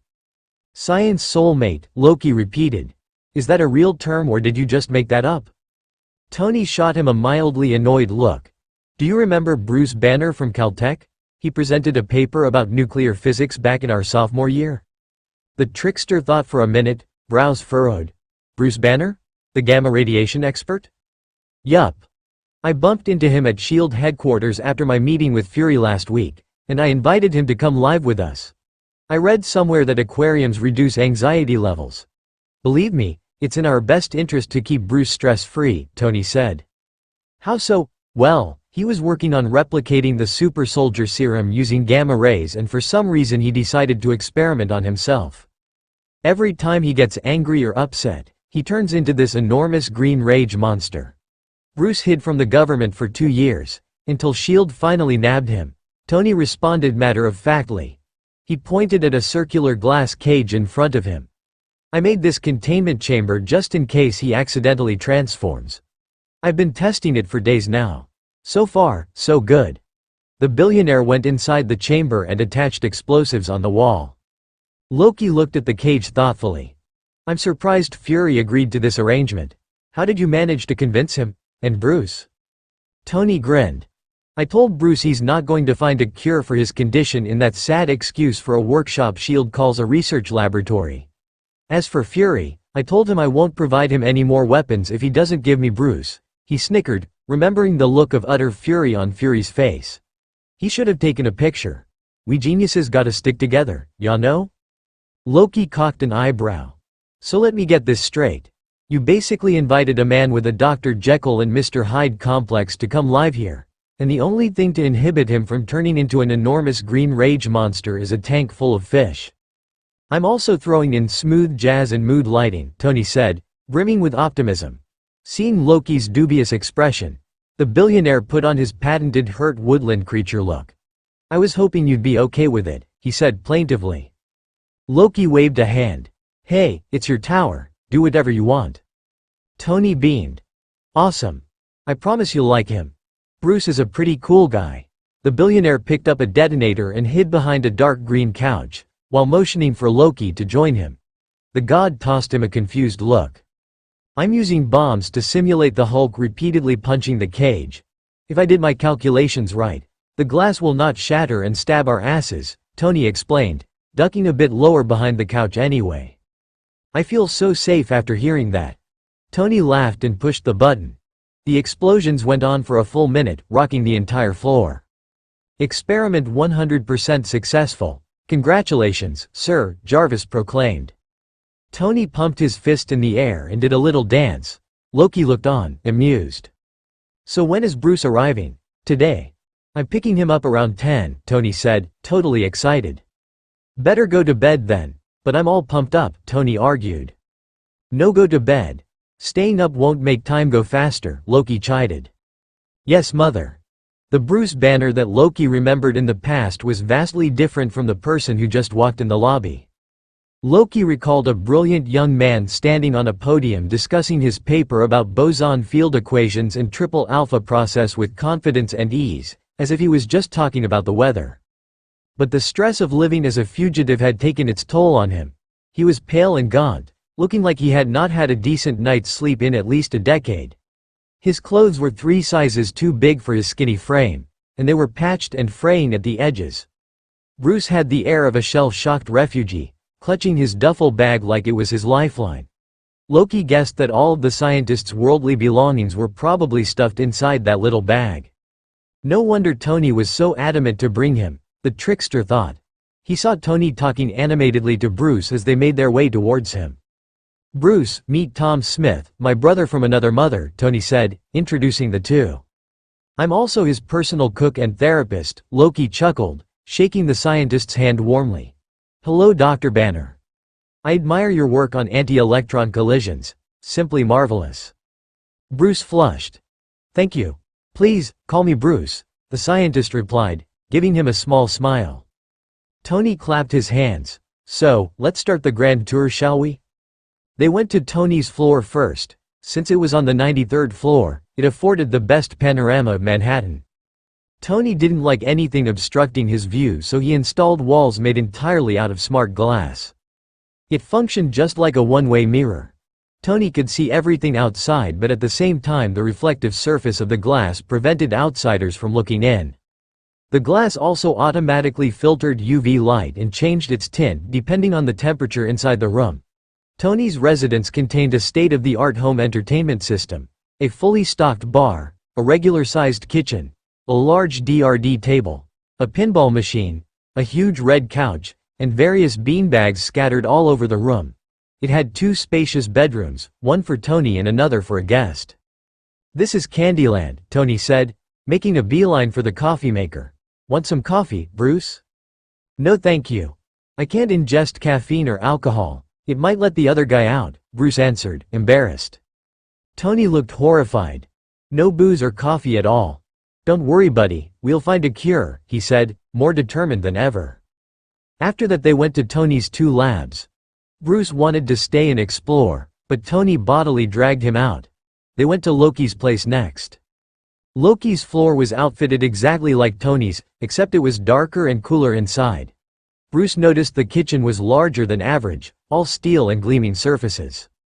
Welcome to the abyss, Tony said, sniggering. Loki scowled. I like it cold and dark. Is that so wrong? He retorted defensively. Why is the kitchen so big here? Bruce inquired. Because Tony is hardly ever subtle, the god said, giving Tony a pointed look. Tony gazed back at Loki innocently. I'm only supporting your budding culinary skills. Right. They went down another floor, to Loki's library. Loki's books were an eclectic mix of science, art, literature, history, business, poetry, and oddly enough, a complete set of Ian Fleming's James Bond novels. My collection is still in its early stages. But you're welcome to come here and borrow a book anytime you like, Loki told Bruce. The trickster was rewarded with a genuine smile from the scientist. And last but not least, your floor, Tony said, as he punched number 88 on the elevator. Bruce started. "My floor?" he stammered. "Tony, I thought you said you had a spare room." "Did I say spare room? I meant spare floors. You get two," Tony said offhandedly. Bruce stared at the billionaire. The elevator dinged. "Welcome, Dr. Bruce Banner," Jarvis greeted. Bruce looked up, surprised. "That's Jarvis, by the way. I call this place the ocean floor," Tony said, pulling Bruce out with him. "Do you like it? I designed it myself." The scientist gaped at the room with wide eyes. "Tony, this is too much," Bruce spluttered. He looked like he was on the verge of crying. Tony pretended not to listen. "I hope you like goldfish. I picked the mellow ones so they don't excite you too much. You have the same amenities you saw on previous floors." He led Bruce to the containment chamber. "You go here just in case you do your, you know what. Don't worry, I tested it and it worked like a charm. Right, Tom?" Loki nodded. "Sure did," he said, grinning at Bruce. "Your lab is just downstairs, complete with all the latest equipment. If you need something, just tell me or Jarvis. I also installed another containment chamber as a precaution, but I don't think you'll need it. This is a completely stress-free environment." Tony put an arm around Bruce's shoulders. "So, what do you think?" "I don't know what to say," Bruce responded helplessly. "Say, thank you, Tony. You're awesome and let's do kick-ass science together," Tony said, smirking. Bruce looked like he was about to make a bolt for it. Loki took pity on Bruce. "He did the same thing to me. Tony tends to go overboard, especially with people he likes," the trickster explained. The billionaire looked sheepish. "We'd be honored if you'd stay here with us," Tony said earnestly. Bruce let out a nervous laugh. "I feel like I'm going to wake up any second and find out this is just a really good dream." Tony flashed the trickster a pained look. Loki felt the same. Whatever happened to Bruce in those 2 years really did a number on him. The scientist didn't think he deserved to live like a normal human being. "This is your home now, Bruce," Tony said gently, "and you have me and Tom." Bruce looked at his shoes, overcome. "Thanks," he said, his voice cracking a bit. "That means a lot." During the first few weeks Bruce acted shy and reserved towards Loki, but as the scientist grew more comfortable with him, the trickster found that Bruce possessed a dry sense of humor and was quite witty. While Tony was the master of double entendres and bad puns, Bruce was the virtuoso of deadpan one-liners. It was quite amusing to watch the two, and Loki started to like Bruce immensely. The three were currently having breakfast in the abyss. Another thing that Loki liked about Bruce was that he was not a fussy eater like Tony. "Tony, have you read the books I gave you?" the trickster inquired, as he passed a plate of spinach omelet to Bruce. Loki was trying to get the scientist to eat more, he was still so thin. Tony squirmed in his seat. No, Tony." Loki's voice managed to sound disappointed and vexed at the same time. "I'm sorry, but it's not like the board of directors will spring a pop quiz on us. And we still have a month to go," Tony reasoned. Loki said nothing, but continued to give the billionaire disapproving looks. "Tom, running a company is more about going with your gut instinct. You can't learn that from a book," Tony pointed out. "Correct.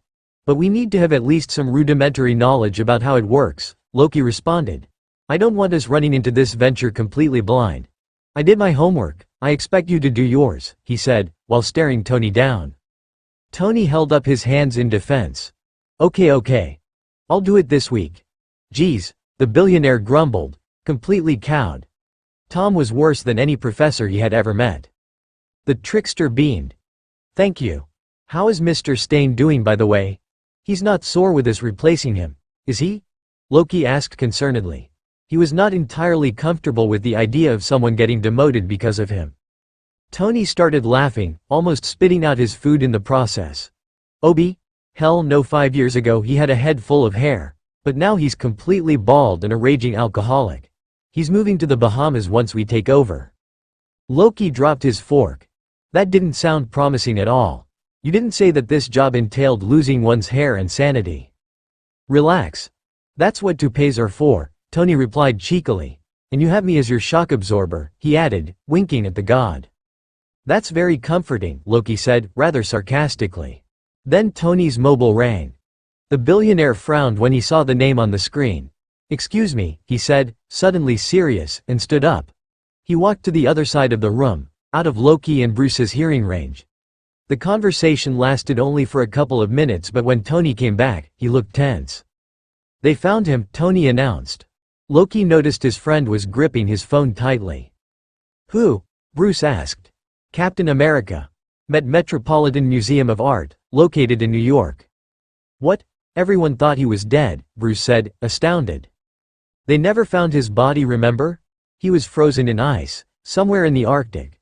Coulson told me his vitals are stable." Tony looked at the phone in his hand numbly. "Dad was right," he muttered to himself. "How did he manage to survive?" Loki inquired, looking stunned himself. "I dunno. Maybe the serum's secret ingredient is antifreeze?" Loki glowered. "That's in bad taste, Tony. The poor man is going to wake up traumatized." "Yup. Probably," Tony said, shrugging. He started picking at his food. After a few minutes, he excused himself and went upstairs without another word. "What's up with him?" Bruce asked. "I have no idea." Loki waited for Bruce to finish his breakfast before going after Tony. The trickster found the billionaire sitting on the couch, staring at a box on top of the table. Loki recognized it as the carton Tony was carrying the first time they met. Tony heard Loki approach, but he didn't look up. Instead, he motioned for Loki to sit beside him. "Remember this?" he said, gesturing at the box. Loki chuckled. "How could I forget?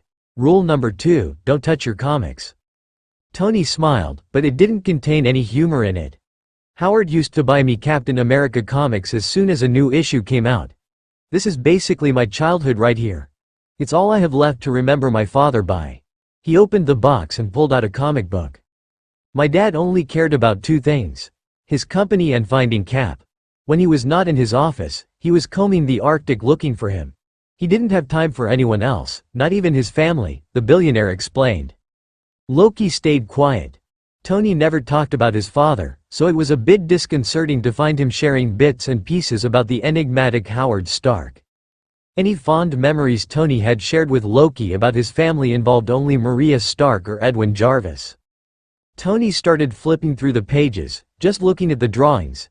Dad talked about him all the time. He kept going on and on about Cap being all good and noble. How he always did the right thing and never thought twice about sacrificing his life for his country or his friends.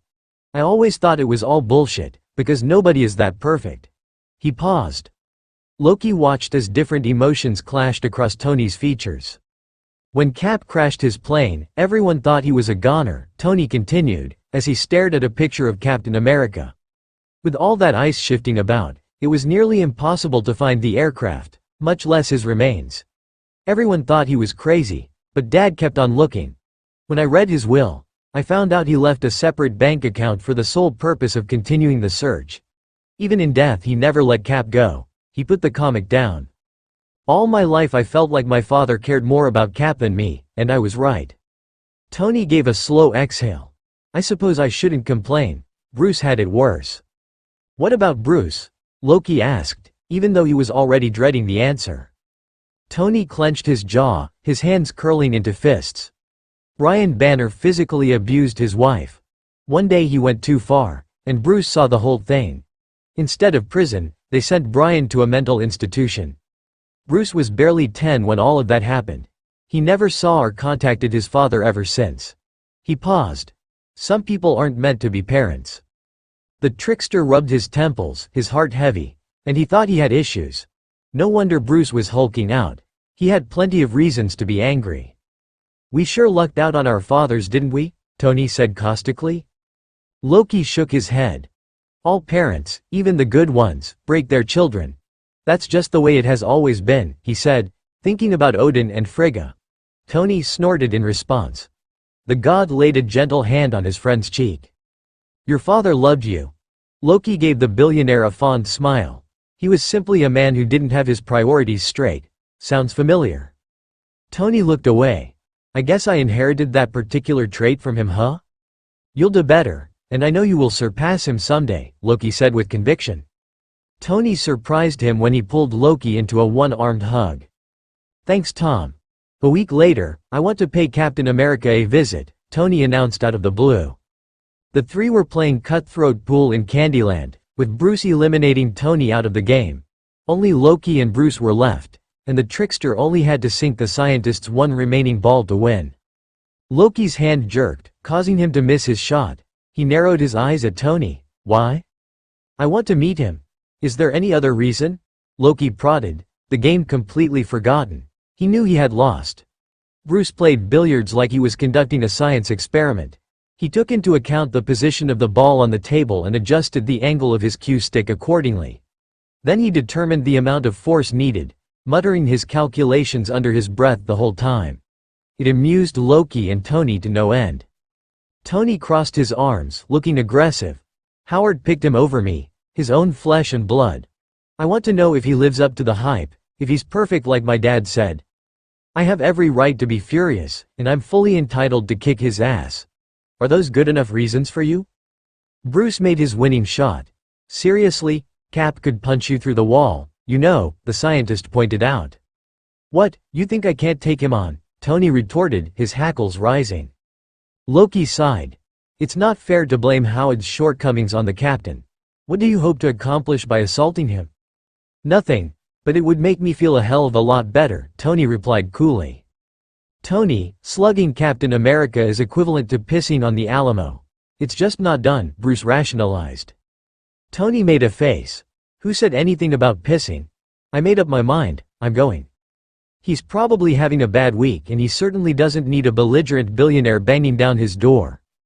Give the man a break, the trickster reasoned, making one last-ditch effort to dissuade Tony. I don't care, Tony sing-songed. You guys can come along if you want. I might need backup. Bruce frowned. And gawk at him like he's some kind of circus freak? That's not cool, no thanks. Ouch, Bruce. You sure don't mince words, do you? Tony said, looking hurt. I'll come with you, Loki volunteered. Bruce gaped at him disbelievingly. Attaboy, Tony said, grinning. He skipped to the elevator, eager to fight with Cap. He's going to get pummeled. I thought you were going to stop him, not egg him on, the scientist said critically. Loki laughed. I'm not. Somebody has to keep an eye on that lunatic. We can't have a scandal erupting before Tony and I even take over the company. Sorry about that. Bruce gave Loki an apologetic look. Loki waved it away. Let's just hope the captain doesn't have a short temper, or there's a high probability Tony will have his ass handed to him. People stopped what they were doing when they saw a sleek, black limousine glide through the narrow street. Out jumped Tony, with Loki following after him. They were in Brooklyn, Captain America's old neighborhood. This is it, Tony said, as he checked again the address. They approached an ancient, utilitarian-looking building. What a dump, the billionaire commented.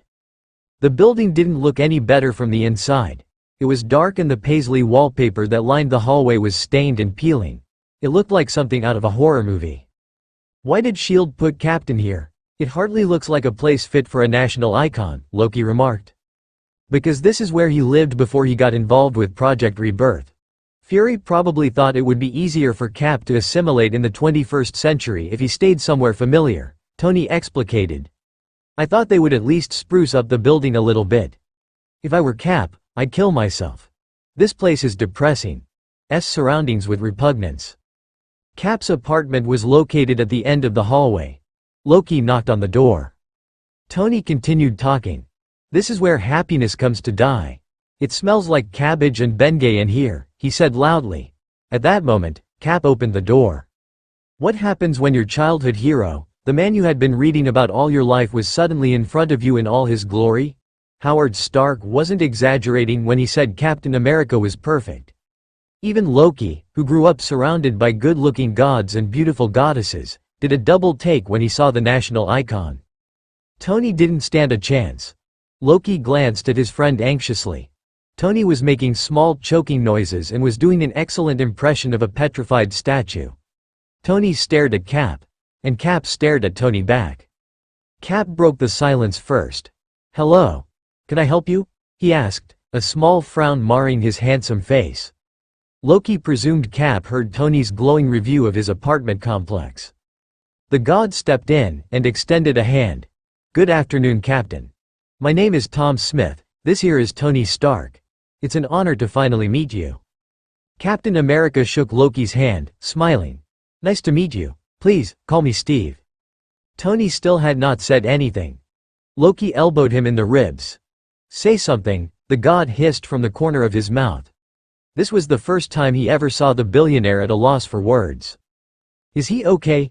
Steve asked, scrutinizing Tony.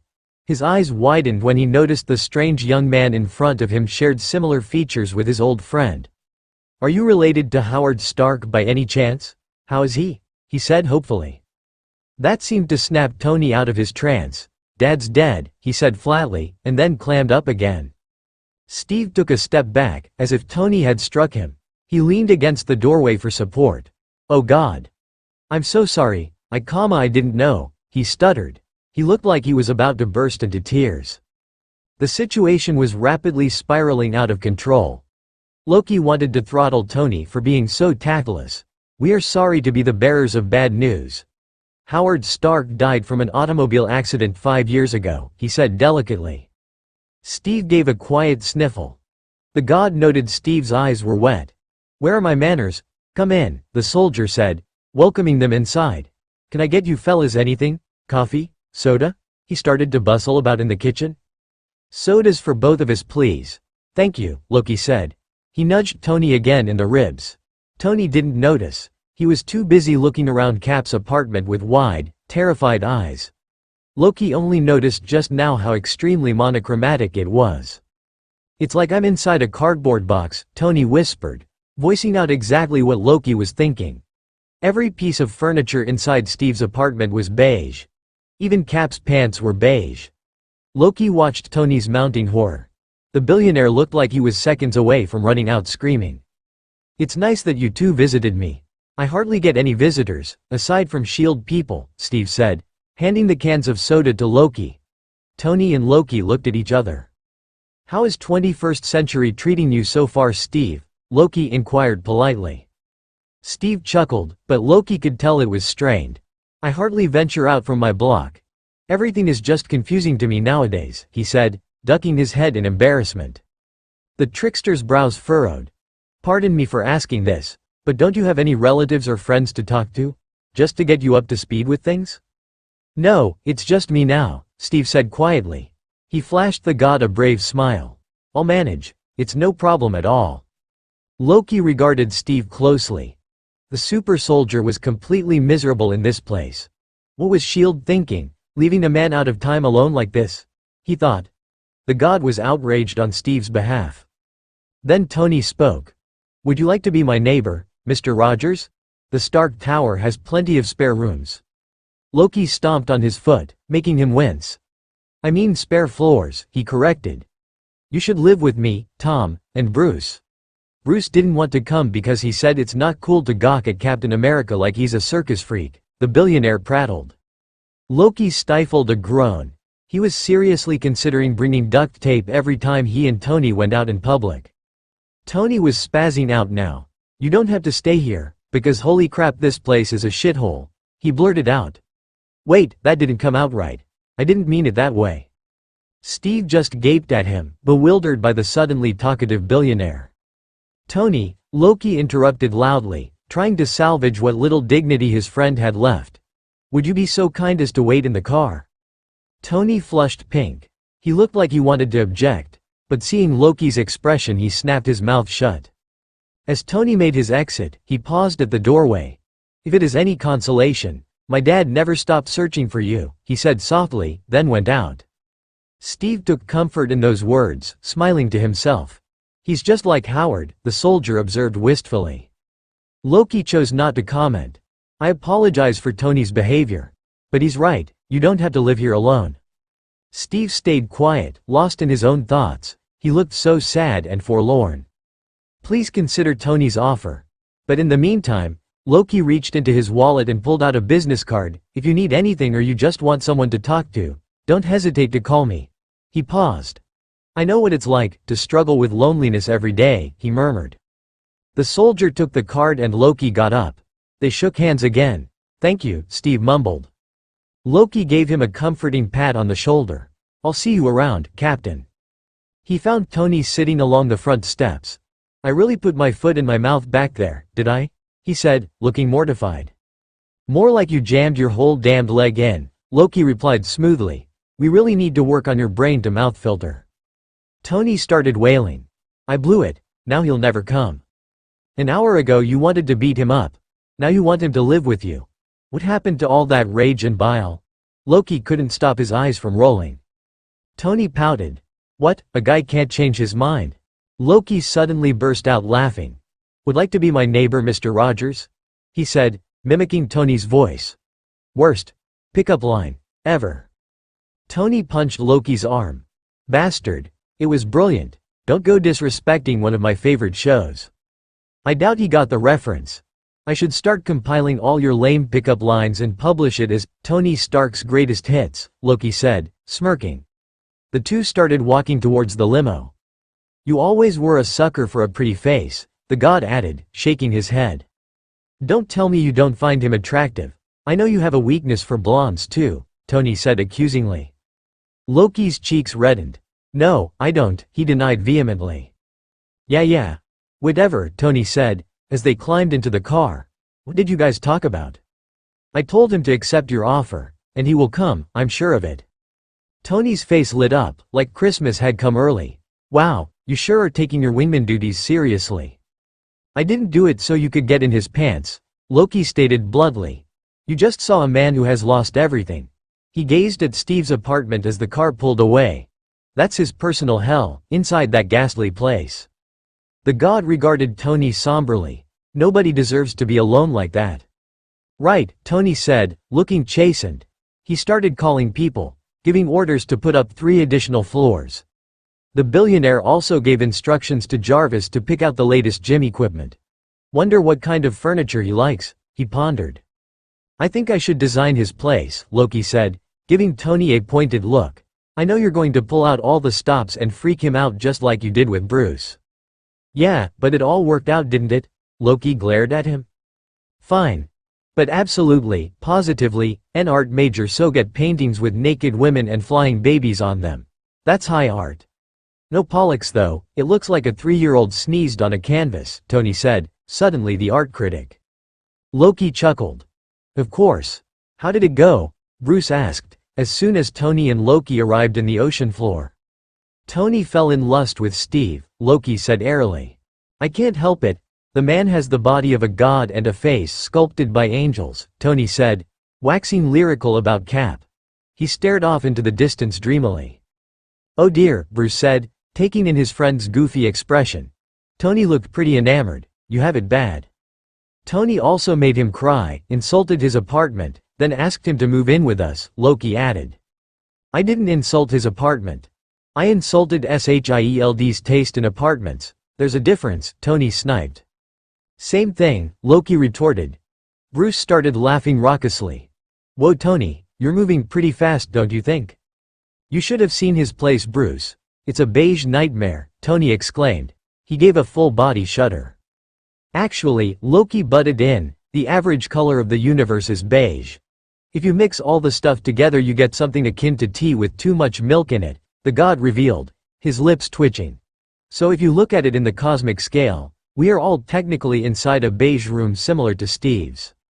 Thank you for the interesting trivia, Mr. Astrophysicist.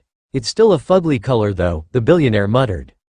Which reminds me, do you want to help design his floor, Bruce? I don't trust Tony not to go overboard, Loki asked the scientist. Hey, Tony cried, looking offended. Bruce grinned. I'd love to. Asking Bruce to help was a good move.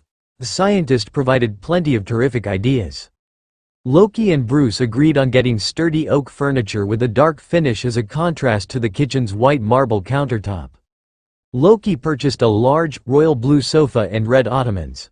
The god asked Tony to install smart glass to let natural light in so Steve could sketch wherever he pleases. Loki assumed Steve was similar to Thor personality-wise. The Thunderer enjoyed bright and airy surroundings so Steve would probably like it too. He didn't buy any paintings with naked women or flying babies or sculptures, for that matter. He would rather have the soldier choose those himself, since Steve was the one who was going to have to look at it every day. Instead the trickster procured books about art and some classics, remembering that Steve had shelves crammed with books in his apartment. The finishing touch was a vintage 1940s Wurlitzer jukebox that Bruce had suggested. Tony insisted on giving Steve the latest entertainment system and installing Jarvis. Loki had reservations at first, but he eventually relented. Might as well acclimatize Steve to modern comforts. He was going to live in the most high-tech building on Earth after all. In less than a week, Steve's floor was fully furnished and ready for occupancy. The place was tasteful and luxurious, but not excessively so. Tony whistled in appreciation. Nice. If ever we suck as CEOs, we have another career as interior designers to fall back on. He looked at the jukebox with interest. Once we get art stuff in here, let's call this place the Mini Met. Pretty catchy, huh? Bruce nodded. Sounds good. Then Loki's mobile rang. Hello, Tom Smith speaking. Oh, hi Steve. How are you? Tony made frantic motions, telling Loki to put it on speakerphone. The god complied. Hi Tom. I'm doing good, thanks for asking. I thought about what you said, if it's okay. I mean, I don't want to impose on you fellas or anything. Steve trailed off, uncertainty coloring his tone. Loki helped him out. Are you ready to move in with us? Your place is waiting for you, Steve, he said soothingly. A pause. Yes, Steve replied in a small voice. Tony made a high-pitched noise that only dogs could hear. What was that? Did somebody just squeal? Steve asked. Bruce clapped a hand over his mouth, his shoulders shaking with mirth. Tony shot the scientist a dirty look. That's just Tony's coffee maker, it makes odd noises, Loki fibbed effortlessly. Oh, okay. I thought it was a girl, Steve said. Bruce ran to the guest room and slammed the door. Loki heard muffled guffaws. Do you want me to send the limo over or do you want me to pick you up? Tony started jumping up and down, pointing at himself.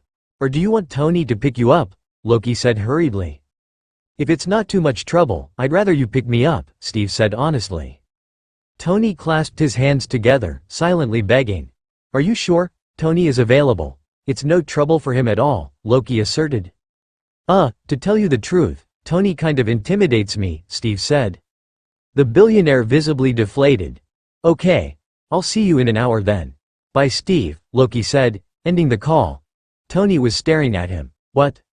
You cockblocked me. Again. Loki fished his car keys out of his pocket. I swear, I'm not doing it on purpose. Tony looked like he didn't believe him. You might want to clean your place up a bit. Don't want the real Captain America seeing all your comics, do you? It might creep him out. Tony squeaked and ran to the elevator. Loki's laughter followed after him. Loki gave Steve some details on what to expect during their drive back to the tower. He didn't want the soldier to feel overwhelmed. The trickster prayed that Tony behaves and not pull any more stupid stunts. The god gave the soldier the same grand tour Tony did with Bruce, going to Candyland first, the Abyss second, then the ocean floor. Tony and Bruce were waiting for them at Steve's place. Welcome, Captain America, greeted Jarvis. Steve gave a little jump and clutched his shield to his chest. The ceiling is talking. Oh sorry Steve. I forgot about Jarvis. He's an artificial intelligence, Loki explained. A what? He's our electronic butler, Tony clarified. Hello Captain. What's crack-a-lackin'? Steve shot Tony a confused look. Butlers come without bodies now? Tony started laughing hysterically. I'm sorry Cap. I'm not making fun of you, but the way you said it, gasped Tony. He spotted Loki and Bruce glaring daggers at him. It's so cute, he finished lamely. There was a pregnant silence. Loki cleared his throat. Steve, meet Dr. Bruce Banner. He's a very brilliant scientist, the best in his field of nuclear physics. A pleasure to meet you Dr. Banner, Steve said, shaking Bruce's hand. The scientist looked at Steve in awe. Please, just call me Bruce. I can't believe you are here, he stammered. It seemed that Tony wasn't the only fanboy in the tower. Or maybe the super soldier just had this general effect on people and only the trickster was immune. Tony shot Loki a smug look. The god rolled his eyes in response. How do you like your new home Cap? It's way better than that hideous beige room, isn't it? Tony asked eagerly. Loki wanted to smack Tony. To his surprise, Steve chuckled and blushed slightly. It is. Thank you for inviting me, Steve said genuinely, giving Tony a dazzling smile. The billionaire swallowed a few times before he could get the words out. You're welcome. It was late at night and the whole kingdom was asleep, save for the god of thunder. Thor was sitting outside his balcony, looking towards the Bifrost. He sighted a lone, dark-haired figure standing on its edge, staring at the darkness below. Loki. The Thunderer didn't waste any time and rushed to his brother's side. Loki didn't appear to notice Thor's arrival. "Where have you been? We were all so worried," Thor choked out, as he embraced Loki. It was like holding a slab of marble. His brother was so cold. "What happened?" he asked, gazing at Loki anxiously. The younger god stayed quiet and continued to look at the void, completely fascinated with it. Thor's gut clenched with fear. There was something terribly wrong. He cradled Loki's face, trying to get his brother to look at him. "Loki? Say something, please," Thor begged. He glanced back at the observatory, frantically searching for Heimdall. The gatekeeper should have alerted Odin and Frigga already. They were completely alone. Then Loki spoke. "I've always been here. You just never noticed me," he said softly. He disentangled himself from Thor's grasp and walked closer to the edge. Thor found himself unable to move. He struggled, trying to fight the invisible bonds holding him down, but it was futile. "Brother, please. Come back home," Thor pleaded. The stars had dimmed and the air itself seemed to solidify. He couldn't breathe. "Asgard is no longer my home," Loki replied emptily. He was nearly there. Only one more step. He regarded Thor for a moment with an expression of profound sadness. "Goodbye, Thor," he said with finality, and then let himself fall. Thor woke up screaming. Ever since Loki left, Thor hardly ever talked to his parents, or anyone, for that matter. He didn't see the point of anything nowadays. Thor had thought at first that Loki had gone off his usual jaunt across the 9 realms. Loki liked to travel, often by himself, and he had always informed Frigga where he went. But as weeks turned into months, without any word from Loki, Thor became increasingly agitated. He began to pester Heimdall every day for any news of his brother, if he could tell him Loki's current location. The gatekeeper couldn't provide him any answers. Heimdall was also baffled as to how Loki managed to evade his sight. "I can't find him anywhere, Your Highness," he had said, his normally impassive countenance replaced with one of bewilderment. Still Thor had waited, absolutely certain his brother would come back. The Thunderer had planned to scold Loki for giving him and their parents grief. In turn the trickster would smile at him apologetically, and everything would be fine again. Except Loki did not return as expected. Seeing his son spent more time in the observatory with Heimdall instead of running the kingdom, Odin summoned Thor in his private chambers. The All-Father finally told him of Loki's true heritage after a year had already passed. Thor's rage against his parents was frightening in its intensity. A storm broke out over Asgard, the likes the Eternal Realm had never seen before. Rain poured out in torrents and destroyed the crops. Ferocious winds ripped trees from their roots. Lightning skittered relentlessly across the sky, and deafening thunder reverberated across the land. It was so violent that it looked like the sky was on the verge of splitting itself apart. "Why didn't you tell him sooner?" Thor had roared at Odin and Frigga. The breadth of their deception, the sheer enormity of it, staggered him. They had thought they could keep Loki from discovering the truth. If Thor felt utterly betrayed, he could only imagine Loki's reaction. His parents only gazed at him sorrowfully, guilt and regret painted on their features. They appeared just as devastated as he did. It made his fury dissipate as quickly as it started. Thor fell to his knees like a marionette with its strings cut. Frigga hurried to his side and cradled him in her arms. She made shushing noises, trying to calm him down like she used to do when he threw tantrums as a child. He didn't realize he was crying. "Why didn't you tell me?" he sobbed. Frigga didn't respond. She knew words were useless now. She wept for her missing son and for the other she couldn't comfort. She wept for her broken family. Loki opened his door, and was surprised to see his brother barefoot and shivering outside his room. Thor had arrived from a campaign against the Svartalfar a day earlier than expected. It was Thor's first experience of genuine combat, since he was of age. Loki was still too young to be of any use in the battlefield, so he was left behind. "What's wrong, brother?" Loki asked concernedly. "I can't sleep."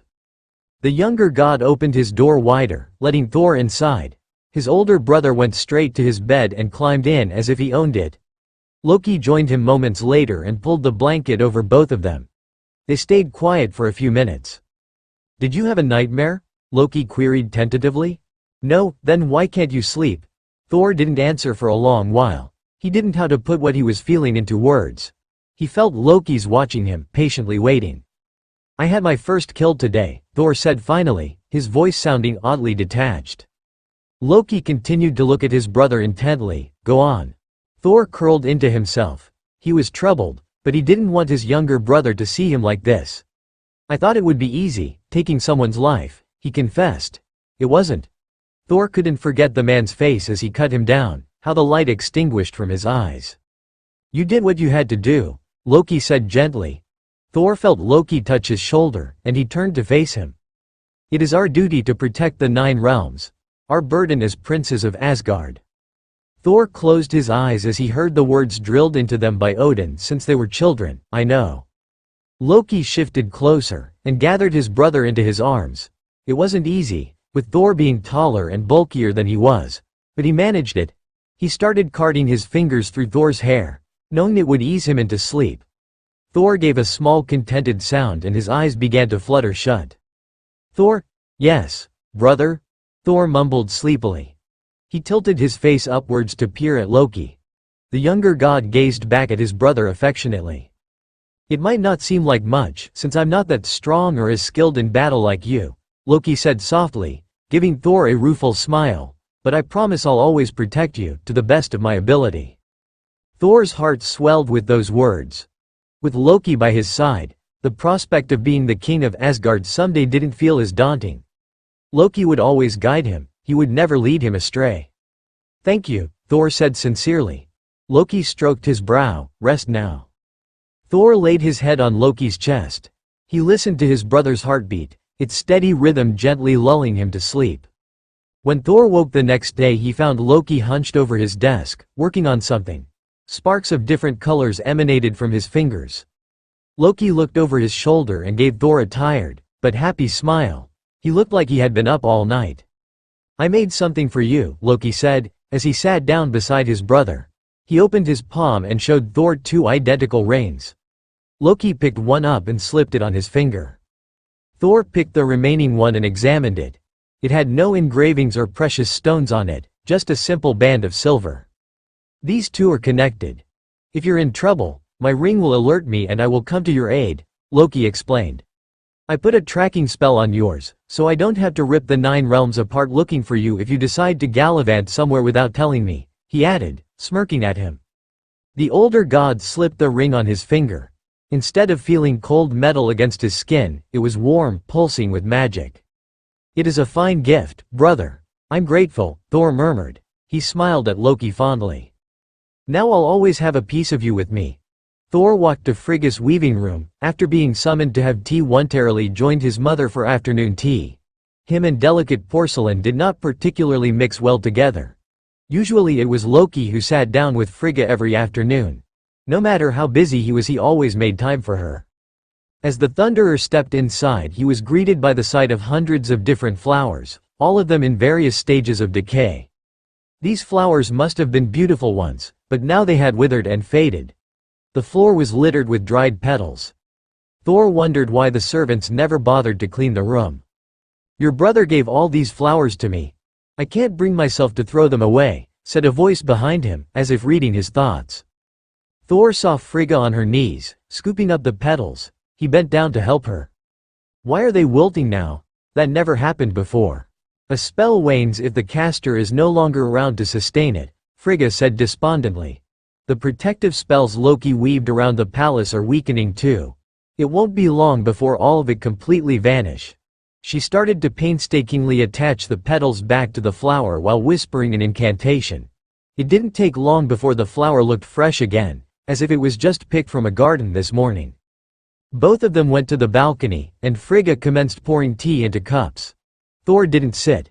He didn't think it was proper to occupy Loki's usual seat, so he leaned against the balcony railing instead. The Thunderer noticed his mother's eyes flick over the vacant chair beside her, and saw anguish there. If there was anyone in Asgard who mourned Loki's absence more than Thor, it was Frigga. The empty chair seemed to mock both of them. Mother and son sipped their tea, neither of them saying anything. Frigga set her cup down. You look weary, my son. Are you still having those nightmares? She asked, her brows furrowed in concern. Thor nodded. Have you gone to the healers? Yes, mother. I tried all their potions and none of them worked, Thor said tiredly. He turned away, gazing at the bifrost below. I see Loki fall into the abyss, night after night.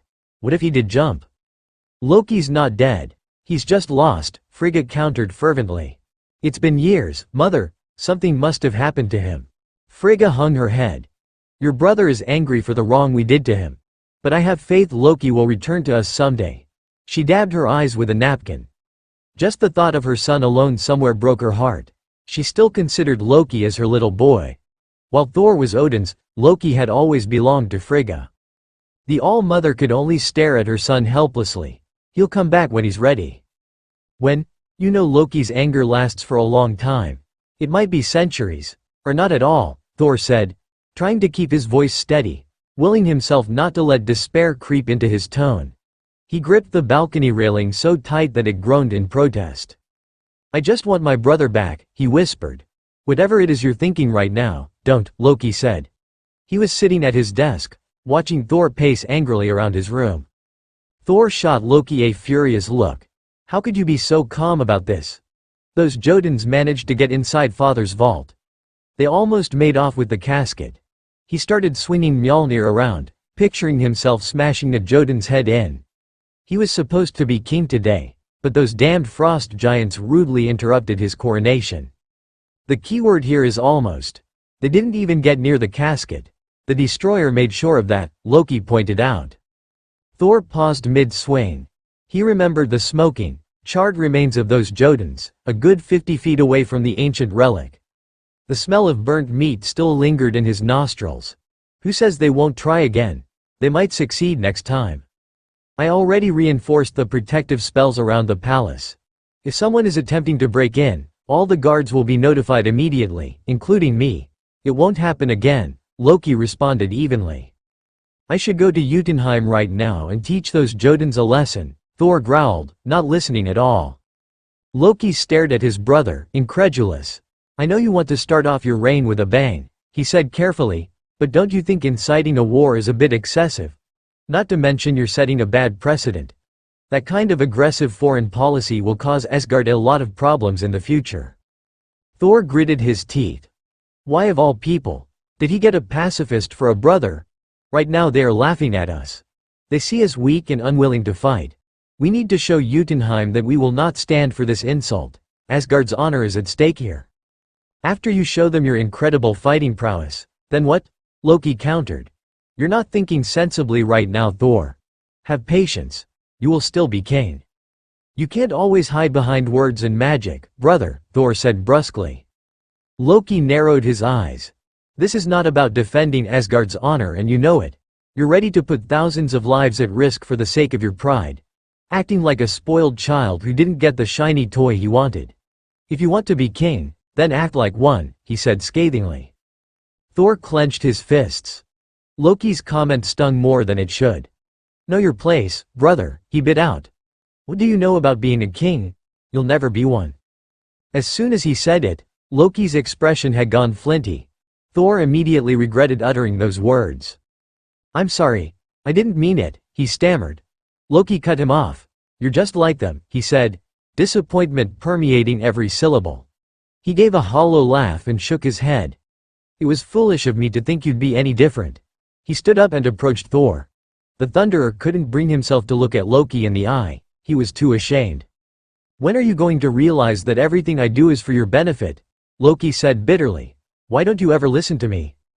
Thor looked up and his breath caught in his throat. He never saw Loki look so pained before. If you don't want my counsel anymore, so be it. I am through coddling you. Loki spat, his lips curled in disgust. Give it back. Thor started. He covered the silver ring with his hand protectively. Brother, please.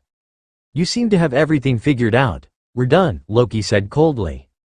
Thor's ring vanished and he felt the loss of Loki's magic acutely. It was like a part of him got ripped out and he was not whole anymore. He couldn't speak. He gazed at his brother pleadingly instead. But it was no use. Loki had already withdrawn into himself. Thor left without another word. He didn't listen to Loki's warning and went to Jotunheim anyway. The god of thunder was with Sif and the warriors 3, and they were surrounded by hundreds of frost giants. Thor had planned to have an audience with Loki and hopefully get some answers about those trespassing Jotuns. He was not there merely to fight. But when one of the Jotuns had called him a princess, things quickly went downhill from there. Fandral was wounded and he was losing so much blood. He leaned on Volstagg for support, and the heavily bearded warrior was having a difficult time keeping Fandral upright while fending off the frost giants. Sif and Hogun were already showing signs of fatigue. No matter how many Jotuns they put down, many more took their place. Thor thought he was hallucinating when he saw Loki heading straight towards them, leaving a pile of bodies in his wake. The trickster had cut a bloody path, throwing knives as he went, not once missing a mark. One Jotun drove an ice blade into Loki's side, but the god slew him without breaking his stride, as if he felt no pain. "What are you doing here?" Thor yelled, as soon as his brother reached him. Loki rolled his eyes. "What does it look like?" "I'm saving your sorry hide, as usual," he shouted back. His hands were a blur. He took down a large group of frost giants in front of them in less than a minute. "I'm running out of knives." "Where are those damned reinforcements?" he muttered. "Thank you for pointing that out, Thor. You're a real benefit to have," Loki snapped. He pressed his hand to his side to staunch the flow. His body was not healing itself fast enough. "Don't worry about me. Worry about getting out of here alive." Seeing he had no more knives left, he unsheathed his sword. That didn't bode well. Thor knew Loki only used his sword if his magic was running low. The frost giants continued their assault and Thor was getting worried. They could use reinforcements right about now. He heard Loki cursing beside him. He followed Loki's line of sight and saw that Loki had come down from his throne to join the fray. Odin was the only one strong enough to fight the Jotun king, and even then the All-Father had lost an eye afterwards. Panic was coursing through the Thunderer, and Loki, ever sensitive to his brother's moods, picked up on it. Thor was startled when Loki grasped his hand and gave it a comforting squeeze. "I'll get you out of this, I promise," Loki said, looking resolute. Something was off with the trickster's expression. What Thor had felt a moment ago was nothing compared to the terror that surged through him now. "Loki!" "No," Thor exclaimed, horrified. "Get reinforcements while I hold them off. I'll be fine," Loki assured him. Thor didn't move. "Thor, I don't have enough magic to get us all to the Bifrost site. If you don't go now, all of us are going to die," Loki snarled. He turned to the rest of the group. "I have a better chance surviving this than any of you," he said to all of them. Sif and the warriors 3 looked mutinous. "I can't let them take Thor. You know Asgard will fall without him." "Please," Loki begged. He saw Hogun and Volstagg nod their assent. Sif shot him a look of respect. Fandral gave him a weak grin. "Just make sure you come back in one piece," he joked. Thor started objecting loudly. He tried to grab Loki, but Volstagg and Hogun reached him first. "Tell mother that I'm sorry," Loki whispered. He touched Thor's cheek. Thor's vision swam, then he blacked out. By the time Thor had regained consciousness, he was back in Asgard and Odin was beyond furious. He found Loki supine on the floor beside him. The trickster's eyes were closed and he was deathly pale. The Jotuns had broken both his arms and he had sustained other major injuries. All the royal healers had flocked to the observatory, desperately trying to heal their prince. Frigga gripped Loki's hand, face drawn tightly. Thor felt numb. He was the cause of all this. The Thunderer didn't protest when Odin declared that he was to be banished, as punishment for his arrogance and compromising everyone's safety. He was not given the opportunity to talk to Loki and beg for his forgiveness. He carried the guilt with him the entire 3 years he spent in Midgard as a mortal, until Odin decided he had learned humility and self-control. But when he came back, his brother had changed. Loki was more taciturn than ever. He smiled less. He hardly spoke to anyone, even Frigga. Every time he tried to get Loki to talk, his brother told him he was busy and had to be somewhere else. The rare times Loki joined them during meals, Thor caught his brother staring at him, as if the trickster was trying to commit his face to memory. This went on for months, and it drove Thor mad. The Thunderer barged into his brother's room unannounced, and he found Loki bent over his desk, Signing papers. Why are you avoiding me? He demanded, determined to resolve whatever was wrong between them. Loki kept on writing. I'm not, he answered, not looking at him. He didn't offer any other explanation. Thor tried again. We hardly talked ever since I arrived. What's there to talk about? Loki asked passively. I don't know. I just want to talk, Thor spluttered, feeling out of his depth. Loki snorted. Go ahead and talk then. It's not like I could stop you. Thor visibly deflated. This was not how he pictured their conversation would go. Did you even miss me at all? Thor blurted out. The whole 3 years he was apart from Loki felt like he was being flayed open. Never had he imagined the pain of loss to be so intense. He needed some kind of sign, some reinforcement, that Loki at least felt a smidgen of emotion for him even after everything that had happened. Loki put down his pen and regarded Thor for a moment. Of course I did. Those 4 simple words opened the floodgates for Thor. Relief, gratitude, and remorse combined together, and it nearly overwhelmed him. Forgive me, brother. I should have listened to you. You nearly got killed because of me, Thor babbled, his words spilling forth, one on top of the other. Loki's expression softened. It's nothing. I would do it again if it would keep you safe, he replied, shrugging. Thor started weeping. He reached for his brother blindly and Loki met him halfway. Thor held on tightly to the person who mattered to him the most. I'm so sorry, he mumbled against Loki's neck. Please be more careful next time, Loki murmured, as he wiped his brother's tears away. I won't always be around to look after you. The Thunderer stiffened and gazed into Loki's eyes, trying to figure out what he meant. Thor saw grief and desolation there, and he couldn't fathom why. Thor raced to Loki's room, as soon as Frigga released him from their afternoon tea. If what she had told him was true, he might be able to get a clue as to where the younger god went. Loki stored all his important documents inside his desk. He had put so many spells and hexes on it that it was nigh impenetrable. Anyone who tried to open it either got cursed or badly injured, or if that person was really lucky, both. His brother always had a twisted sense of humor. Thor approached the desk with trepidation. Last time he had attempted to pry a drawer loose, the next day his whole body was covered in hives. Centuries before that, when he and Loki had gotten into an argument, he threw Mjolnir at the desk. To his shock his hammer ricocheted off the surface and slammed back into his face. Loki had made fun of him about it for years. He considered borrowing Gungnir from Odin, but that would probably not end well, for him, anyway. The desk would still be intact. If it was a sentient creature, it would undoubtedly laugh at him too. Thor clenched his jaw. He refused to let a hunk of wood intimidate him. He brandished Mjolnir and gave the desk a light tap. It didn't bounce off.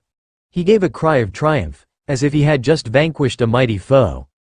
The Thunderer then used his cape as makeshift gloves, careful not to let his bare skin touch the desk.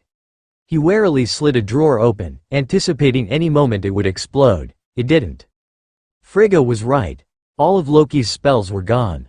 Thor looked over his shoulder, expecting Loki to appear out of thin air and start screaming at him for invading his privacy. He quickly emptied all its contents, documents and sundries haphazardly thrown in together into one big pile. He separated the papers from everything else and began reading. Thor sighed in frustration. All of them were outdated trade agreements and drafts of peace treaties. He had assumed that his brother kept a journal at least. Not giving up, the king of Asgard started knocking on the wood, hoping it would reveal a secret compartment. A hollow clunk at the right side of the desk confirmed it. The small drawer revealed his missing ring. Thor thought Loki had destroyed it years ago. He slipped it on his finger and was dismayed that it didn't give off any comforting warmth like it used to. It was just an ordinary piece of metal now. Thor was about to close the drawer when he saw a scrap of paper peeking out underneath. It had been folded many times and the words were starting to fade, but Loki's neat handwriting was still recognizable. It was a poem. A love poem, to be exact. Thor was stunned. He had never pegged his brother as the romantic type. Loki had never shown any interest in anyone, much less woo someone with a love poem. He had asked Loki once why he never courted a maiden. The younger god merely didn't have time for such trifles. Thor's heartbeat pounded in his ears and drowned out everything else. He read it again. I do not love you as if you were salt rose or topaz. Or the carnation arrow begot in flames. I love you as certain dark things are to be loved. In secret, between the shadow and the soul. I love you without knowing how, or when, or from where. I love you straightforwardly, without complexities or pride. So I love you because I know no other way than this. Where I does not exist, nor you. So close that your hand on my chest is my hand, so close that your eyes close as I fall asleep. The Thunderer cradled his head in his hands and took deep steadying breaths. He felt gutted. Loki was besotted with someone and possibly eloped somewhere. Thor didn't know why the thought of his brother belonging to someone else upset him so much. He straightened up. He needed to find out the identity of Loki's beloved. There was only one person who could tell him, and it was the goddess of love herself. Loki eloped? Freya echoed, blinking at him. No, he wouldn't do that. Not to our knowledge. Thor was at Alfheim, the land of the Light Elves. The goddess of love was currently staying with her brother Freyr, the ruler of the Ljösalfar. The twins were surprised that the king of the Aesir just showed up at their doorstep, clearly distraught. You two are his best friends. He must have told you something, Thor insisted. Please. Whatever it is that you know, tell me. Freyr flashed him a sympathetic look. I assure you Thor, all of our sorcerers are doing their best. If we come across a lead, you'll be the first to know. Thor's shoulders slumped. It was one dead end after another. How did he manage to do it? Even Odin's ravens can't find him, he said dejectedly. Freyr tapped his chin thoughtfully. Loki's most likely using a powerful magical artifact that cloaks his movements. He probably sealed his magic too. That's the only plausible explanation I could think of. What kind of magical artifact could he be using? Practically anything. It must be small because he needs to keep it on his person at all times. A necklace, for example, Freyr explained. Or a ring perhaps? He always wears one, Thor remarked, staring at the band of metal on his finger.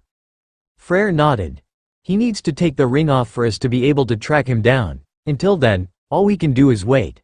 He paused. I'm sorry Thor. I'm sure Loki is fine, wherever he is right now, he said quietly. The god of thunder smiled feebly. I hope so. I don't know if this is useful, but there has been an unusual amount of activity going on at Jotunheim lately. Loki has summoned all his allies, the fire giants and the dark elves. There are bands of them roaming around, as if they are searching for something, Freyr revealed. Or someone, Freya interjected. She observed that the king of Asgard had gone pale. Thor, what exactly happened to Loki at Jotunheim? Thor stayed silent. If you're not going to tell us, I'm not going to tell you who is Loki's beloved then. The goddess of love tilted her head to the side. That's what you came here for, isn't it? She said flippantly. Freyr gaped at her. Freya. Please, he said, grimacing. She ignored him. We love Loki like a brother. I feel that we are entitled to know the reason why he disappeared. Freya barreled on, her tone hard. You're not the only one who misses him deeply. Thor looked down at his lap. What's the point of hiding it anyway? He thought miserably. Loki found out he's a Jotun. He's Loki's firstborn. The twins were speechless for a moment. Loki is the lost prince of Jotunheim, Freya gasped. The stories were true then. Freyr looked pensive. We thought he was a Vanir or at least partly a Salfar, actually, he commented. Now it was Thor's turn to be dumbfounded. What? Freya gave him a put-upon look.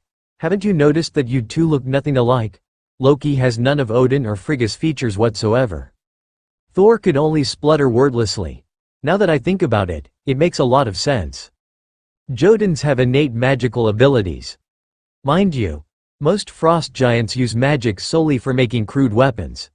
An actual Jotun sorcerer is very rare, not to mention very powerful. Just look at the All-Father. And he is only half. Imagine a full-blooded one, Freyr said excitedly. Then his expression fell. I don't think Loki reached his full potential yet. That's why Loki is looking for him. He thinks Loki's a threat. Freya looked distressed. Brother, we need to find him before they do. Freyr jumped to his feet. I need to talk to father about this. Excuse me. He hurried off, leaving Thor with his sister. Thor fidgeted in his seat. It was unnerving to be the target of Freya's scrutinizing gaze. Loki was going to leave eventually, you know. My brother is just too polite to tell you, the goddess said finally. Learning of his true parentage only hastened his departure. Thor swallowed thickly. Did Loki tell you that? No, he didn't need to. It was pretty clear he was unhappy in Asgard, Freya replied simply. Why wouldn't he be? With the way your people treated him. She paused. Tell me, Thunderer, would you stay in a place where you live in quiet desperation every day? Thor averted his eyes. Freya smiled disdainfully. I didn't think so. You still haven't told me who Loki is in love with, Thor mumbled, desperate to change the subject. He didn't know if he could handle any more guilt for today. Thankfully Freya let it go. Well, who is the person Loki doted on the most? She asked, staring at Thor expectantly. She only received a blank look in return. The goddess of love made an impatient noise. By the Norns, how dense are you? She growled.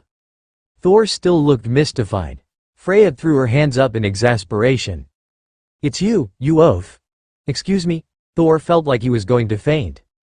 Freya was ready to strangle him. Sweet Odin. I can't believe the cleverest of the gods fell in love with an idiot like you. He's my brother, Thor said weakly. Freya stopped her tirade. So, you're in love with him too. The way you pine after him. The heart wants what it wants. It's not like you can do anything about it, she said coolly. Thor was speechless. His feelings for Loki had always been dormant and hidden. As long as Loki was by his side, he was content to leave it at that. The goddess of love had finally laid him bare. Freya was now gazing at him morosely.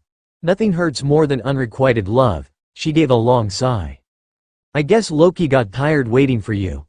Back in Midgard, while the god of thunder started having nightmares, the god of mischief had stopped dreaming. Pink slip slang for notice of termination? 2 CEOs, huh?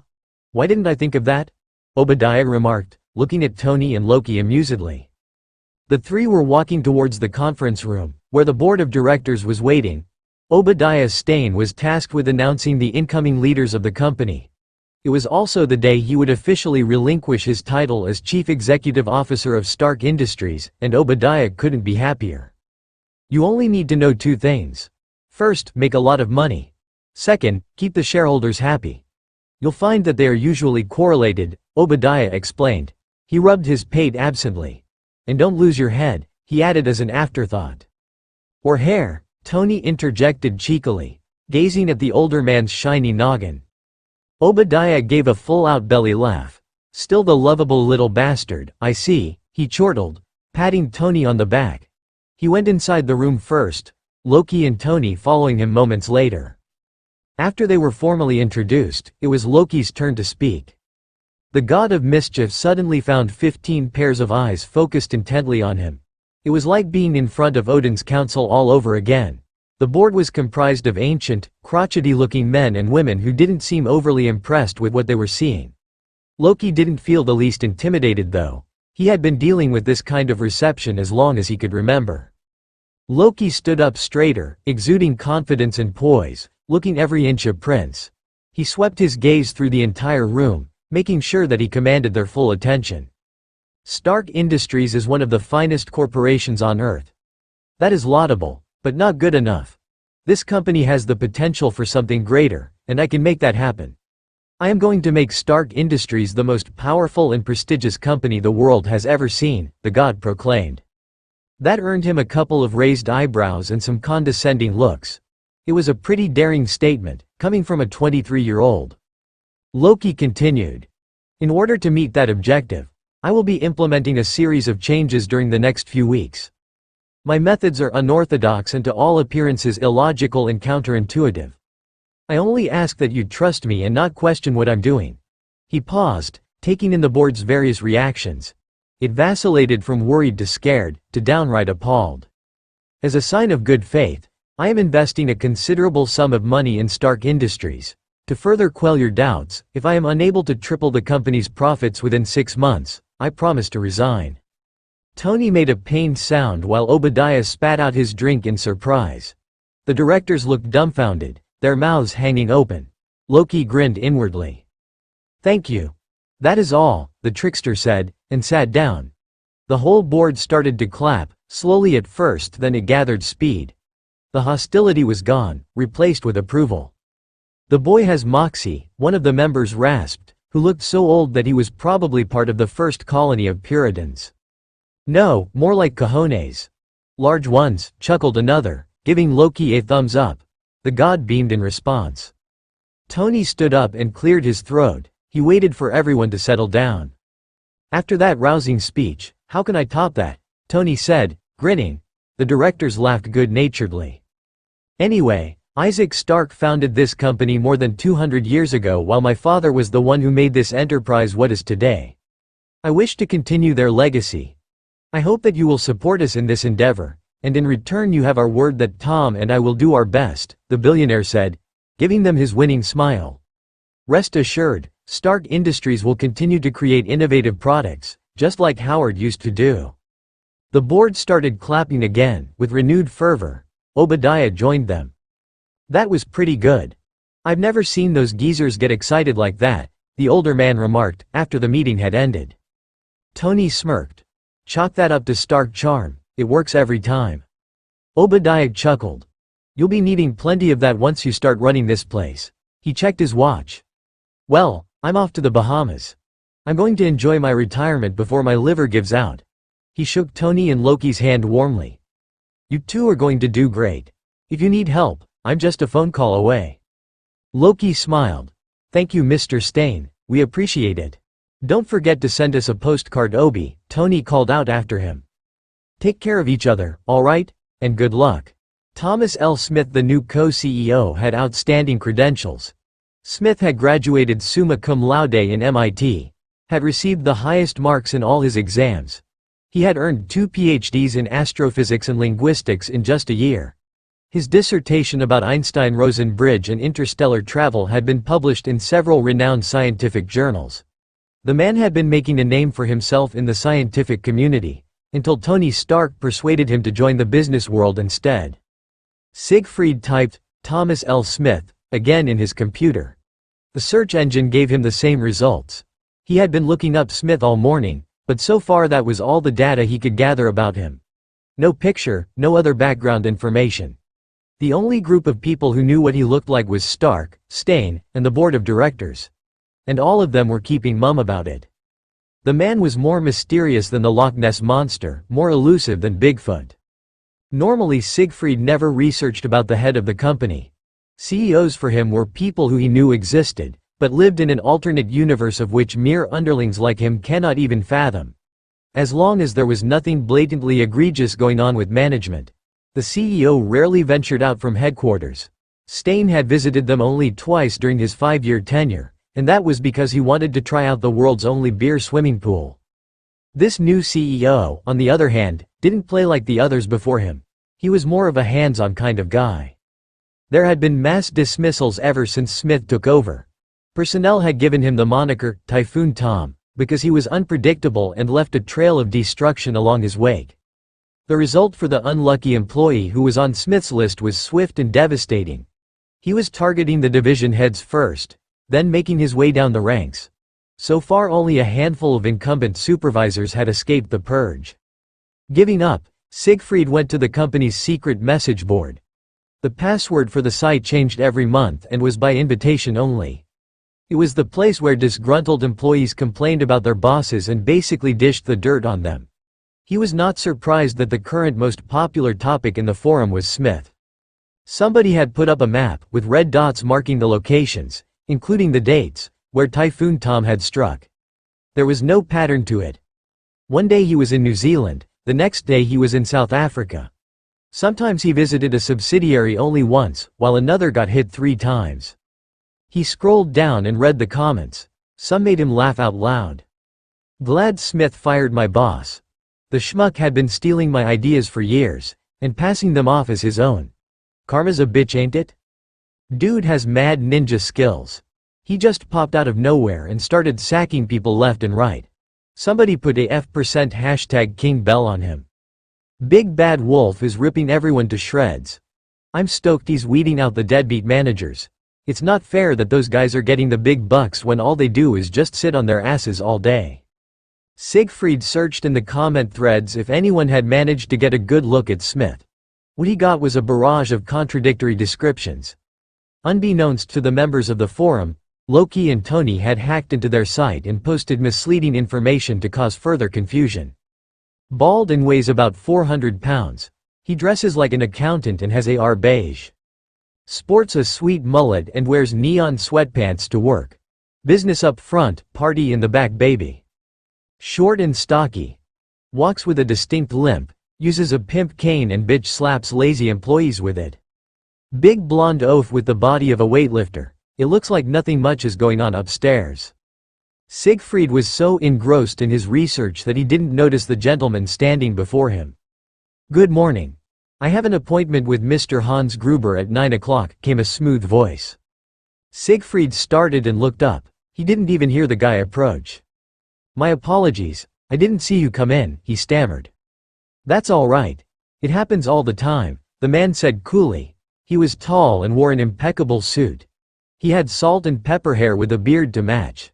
Siegfried estimated that the visitor was probably in his late 50s. "Is your supervisor available? I'm thinking of investing in this company." Siegfried hid a wince. Gruber was out playing golf somewhere, along with the other managers. The threat of Typhoon Tom hitting his division didn't deter him at all from playing a few rounds. Siegfried looked at his boss's schedule. "Mr. Lucas Kaiser?" "That's me. I'm sorry, sir. He's not available at the moment. Would you like to wait for him? I'll tell Mr. Gruber that you're here," Siegfried said hurriedly, reaching for his phone. Lucas shook his head. "No need. I'm kind of pressed for time. Would you be so kind to show me around and answer a few of my questions?" He gazed at Siegfried expectantly. "Of course. I'd be happy to," the employee said, eager to please Lucas. He hoped that his boss's absence wouldn't turn off this prospective investor. "I'm Siegfried Wagner, Mr. Gruber's personal assistant." "Nice to meet you, sir," he said, shaking Lucas' hand.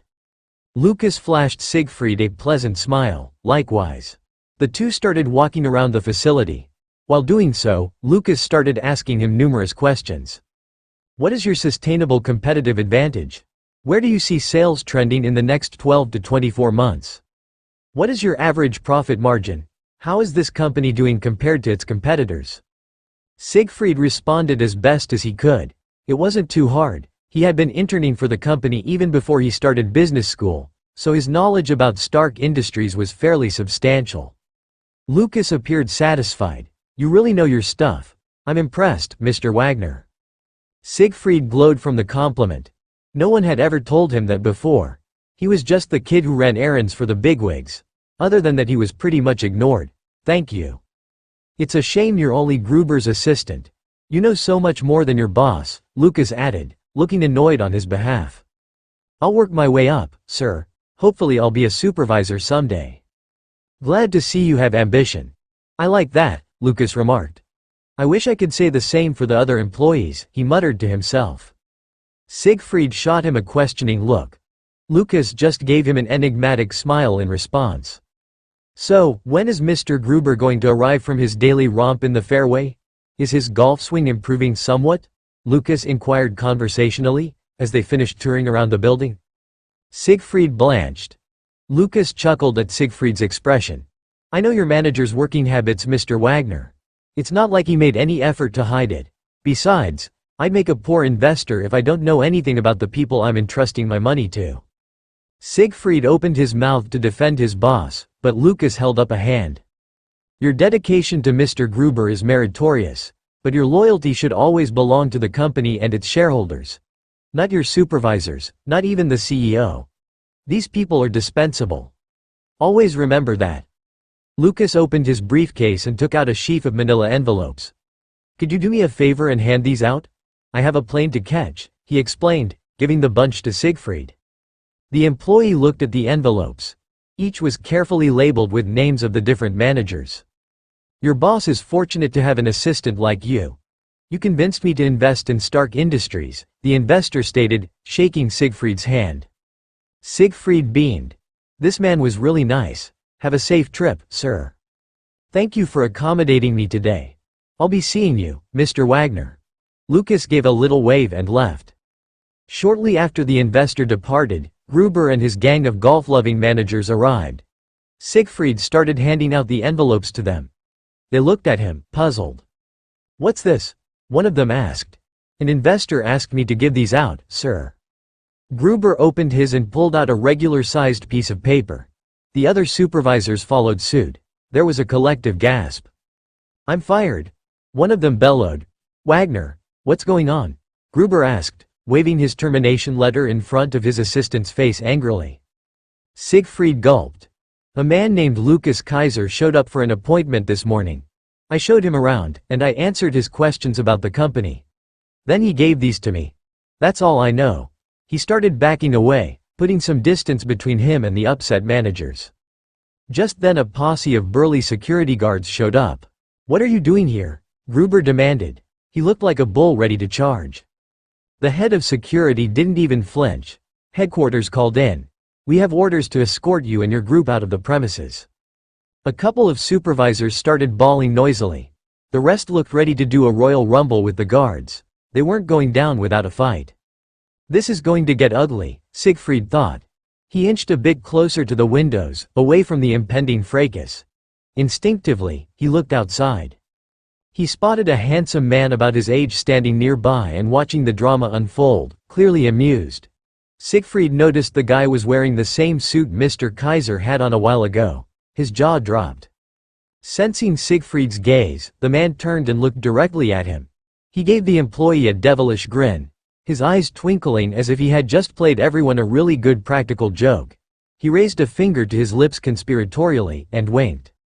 Siegfried's mobile beeped. He fumbled for a bit, pushing the wrong buttons because his hands were shaking so much.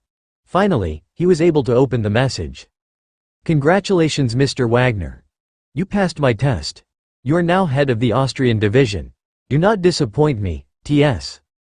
Siegfried ran outside, searching for Smith, but the cunning CEO was already gone. Monday Loki wanted to scratch his jaw, but his hands were full. The phony beard he was sporting itched like crazy. He scowled. All this skulking around would have been so much easier with magic. Instead he had to use beards, mustaches, wigs, contact lenses, makeup, and wear clothes he wouldn't be caught dead in just so he could observe misbehaving employees. So far no one had seen through his various disguises, which was great because he was the trickster, damn it. It was a matter of personal pride. If he couldn't fool a bunch of mortals, he might as well renounce his title as God of Mischief. Loki approached the front desk, arms laden with packages. He was posing as a delivery man today. There were 6 receptionists present. 3 were on the phone, taking down messages. 2 were giving directions to visitors. The last one was on the computer, playing online blackjack. He looked at her name tag. It read Darcy Lewis. The trickster gave a small cough to get Darcy's attention. She gave him a quick once-over, then turned back to the screen. "Yeah?" she asked distractedly. "I have packages for Mr. Stark," Loki announced. "Sign your name here," Darcy said, handing him a clipboard, eyes still glued on her computer. Then the telephone beside her started ringing. She made no move to pick it up. The constant ringing grated on Loki's nerves. "Aren't you going to answer that?" "Those are just telemarketers," Darcy said offhandedly. "How do you know? IAL investors." "No, they aren't," the receptionist countered. Loki looked at her incredulously. "Are you sure?" "Yup." Loki felt a headache coming on. This woman was something else. He finished signing his fake name and handed her the clipboard. "You're scrawny for a UPS guy," Darcy commented out of nowhere. She gave Loki a scrutinizing look. "How are you going to be able to carry those heavy boxes?" "I'm stronger than I appear," Loki replied tersely. He was really getting irritated with this employee. Darcy smirked. "Did I hit a nerve? I thought it's your company policy to be friendly." "Listen, how about you let me do my job, and you do yours? It's not that difficult, is it?" Loki retorted. He picked up the boxes and walked towards the elevator. The god was tempted to terminate her on the spot, but it was still too early in the week to be firing peons. Besides, she was not on his list today. "What's that supposed to mean?" Darcy called after him. Loki ignored her. He had people to dismiss and packages to deliver. "Tuesday, let us see what is on the menu today," Loki thought sardonically, as he reached the front desk disguised as a college intern. Darcy was playing online roulette and still not answering the phone. Loki sacked the guy who had employed her instead. He had it coming. The man was negligent in his hiring practices, and in turn he allowed the riffraff in. Last chance tomorrow, lady. Wednesday Loki spotted Darcy doing some online poker. At least the other employees were discreet when they checked their Facebook page or shopped online. This particular receptionist on the other hand was bold as brass. She simply didn't give a damn. The god walked to the front desk, without a disguise this time. Last night he had asked Jarvis to release his picture to all divisions, including headquarters. The fear of Tom Smith was already ingrained in all personnel, so he no longer needed to keep his identity hidden. Well, except one poker-playing employee. As soon as they saw Loki approach, the 5 receptionists leapt out of their seats, as if electrocuted. Darcy merely looked at them, confused with their behavior. "Good morning, Mr. Smith," they greeted in unison. They regarded him nervously, as if he was about to start spitting out acid any moment now. Loki spread his hands in a placating manner. "Good morning everyone. Don't mind me. I'm just going to have a little talk with Ms. Lewis here," the CEO said, giving them a bright smile. The 5 receptionists slowly sat down, unsure of what to do next. They were thinking this was one of the CEO's outrageous tests again. Loki sighed inwardly. Perhaps he overdid the whole reign of terror shtick a little bit. Now everyone was terrified of him. He would have to remedy that. But first, he had to get rid of this chronic gambler of a receptionist. "So, did you win any money yet, Ms. Lewis?" Loki inquired casually, disregarding the other staff gathering around to watch a live, honest-to-goodness firing. He cocked his head to one side, peering at her intently.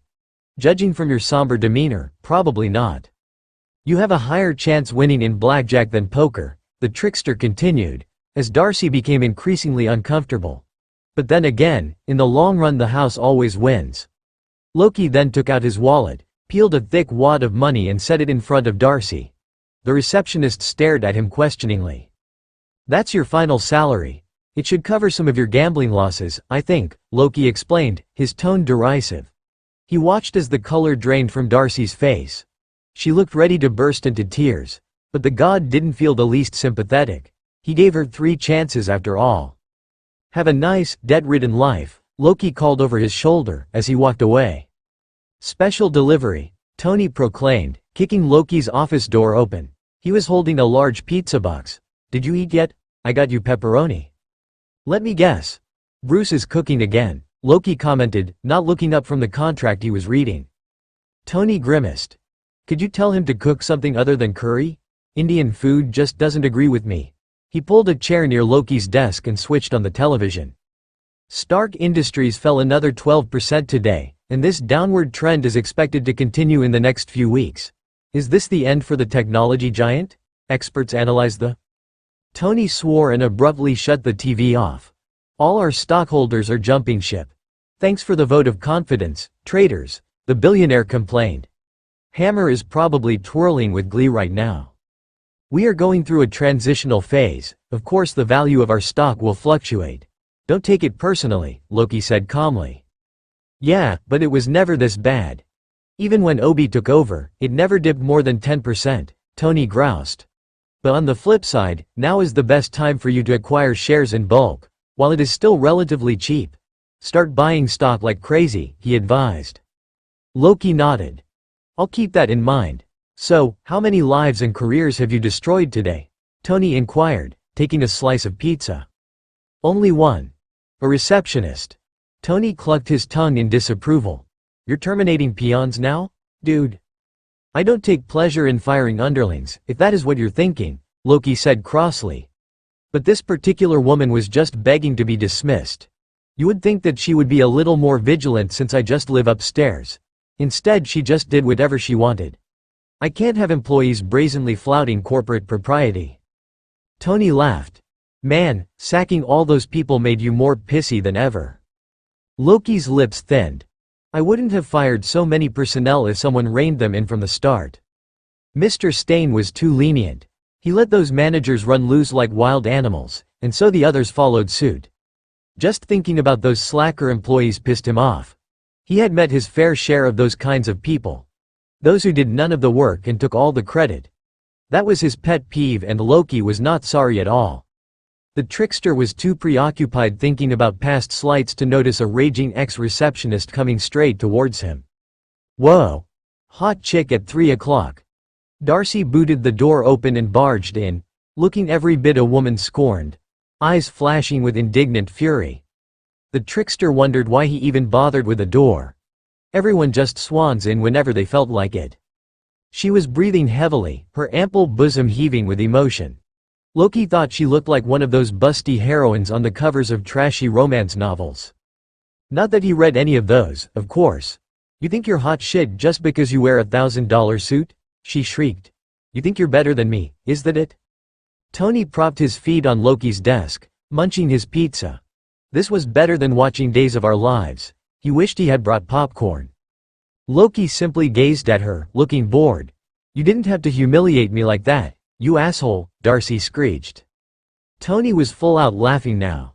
Darcy didn't pay him any mind. She was too busy directing her rage at Loki. Loki cut in and began ticking off on his fingers. You don't answer calls. You don't take messages. You never assisted any visitors. You're basically useless. Why should I retain you? There are others who would be happy to get your job, he said flatly. Darcy puffed up like an angry bullfrog. You are an arrogant, cold-hearted prick. I hope you die a horrible death. She turned to leave, but Tony stopped her. What's your name, miss? Darcy started. She didn't even notice the other CEO sitting nearby. He was smiling widely. Darcy Lewis. Well, Ms. Lewis, are you interested in being our PA? How does $100,000 a year sound? Loki made an enraged noise. Tony. What? She squeaked, her wrath gone, replaced by bewilderment. Are you serious? Yes, Tony replied, still grinning. Okay. Awesome. Go downstairs and tell management you're hired again. Take the res, we'll see you tomorrow. She nodded and left the office in a daze. She has a nice rack, Tony whistled, ogling at Darcy's retreating figure appreciatively. How come you get all the smokin' babes? The trickster shot Tony a dirty look. Loki just got off from work, and found the three at Candyland. Tony was sprawled out on the couch, running his mouth, as usual. And then she just busted into his office and started giving him shit. I thought she was going to tear him a new one.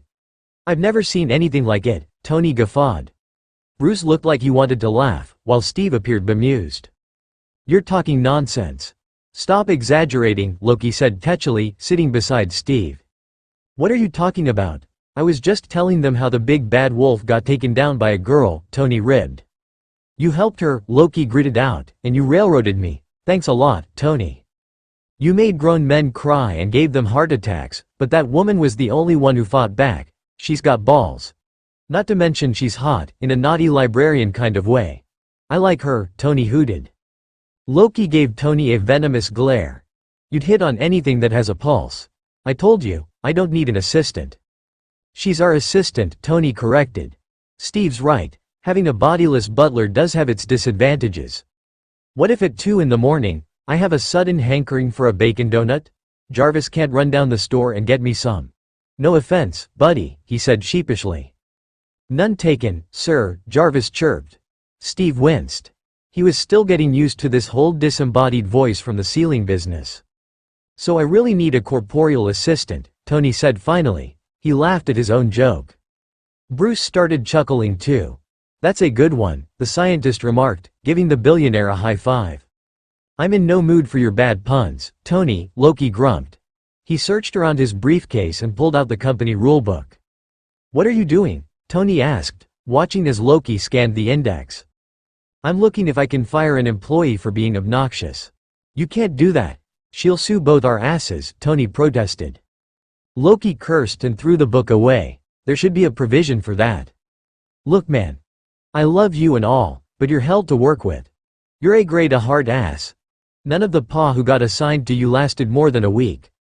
Lewis is the only one who can withstand your hostile attitude, Tony reasoned.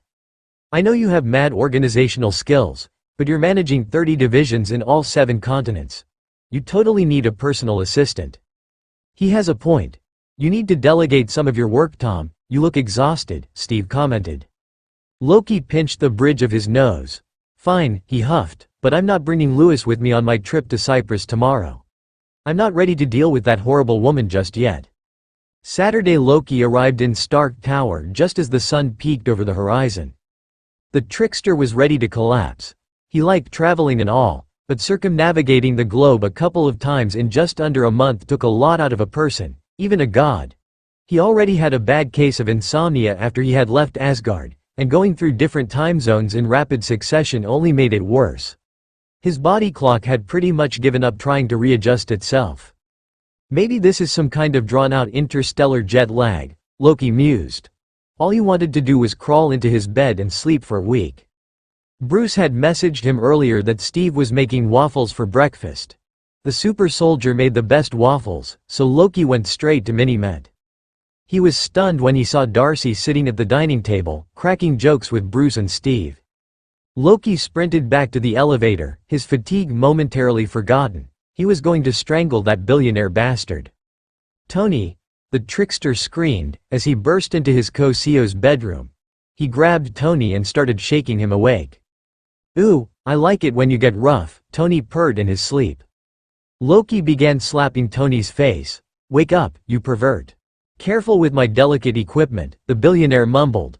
He opened his eyes sleepily. When he saw Loki, he jumped out of bed. I thought you were Cap. And I was getting to the good part." Just then Steve and Bruce appeared. "Hi Tom, Jarvis told us you just arrived. How was your trip?" Bruce asked, walking inside Tony's room with Steve trailing after him. "Good morning. I made you some waffles," Steve said, handing Loki a plate. Loki smiled and took it gratefully. His ire diminished a little. "Thank you, Steve." Tony pouted, miffed that the super soldier paid more attention to Tom than him. "What's the big idea attacking me in my sleep?" he asked, glaring at Loki. Loki glowered right back. "What is that woman doing here?" he demanded. "Tony asked Darcy to move in with us yesterday," Bruce supplied. "You what?" Loki cried. He rounded on Tony, looking like he was about to bite the billionaire's head off. "Do you plan to fill every empty floor with people? Is this a peculiar habit of yours, collecting strays?" Tony shrugged, unfazed by Loki's outburst. "Well, technically it's not an empty floor. I had it furnished the same time you guys were designing Steve's place," he admitted. His lips curved into a grin. "I thought I'd bring a taco to this sausage fest. I'm drowning in testosterone here." "Bring a taco to this sausage fest," Steve repeated, not comprehending what comes out of Tony's mouth half of the time. He turned to Bruce. "What does that mean?" The scientist shook his head. "You don't want to know. Urban Dictionary is your friend, Cap," Tony said, snickering. "Don't infect Steve with your vulgarity, you degenerate," Loki hissed. This was shaping up to be a really lousy morning. "I'm going to bed," he muttered. "Keep that harpy away from me."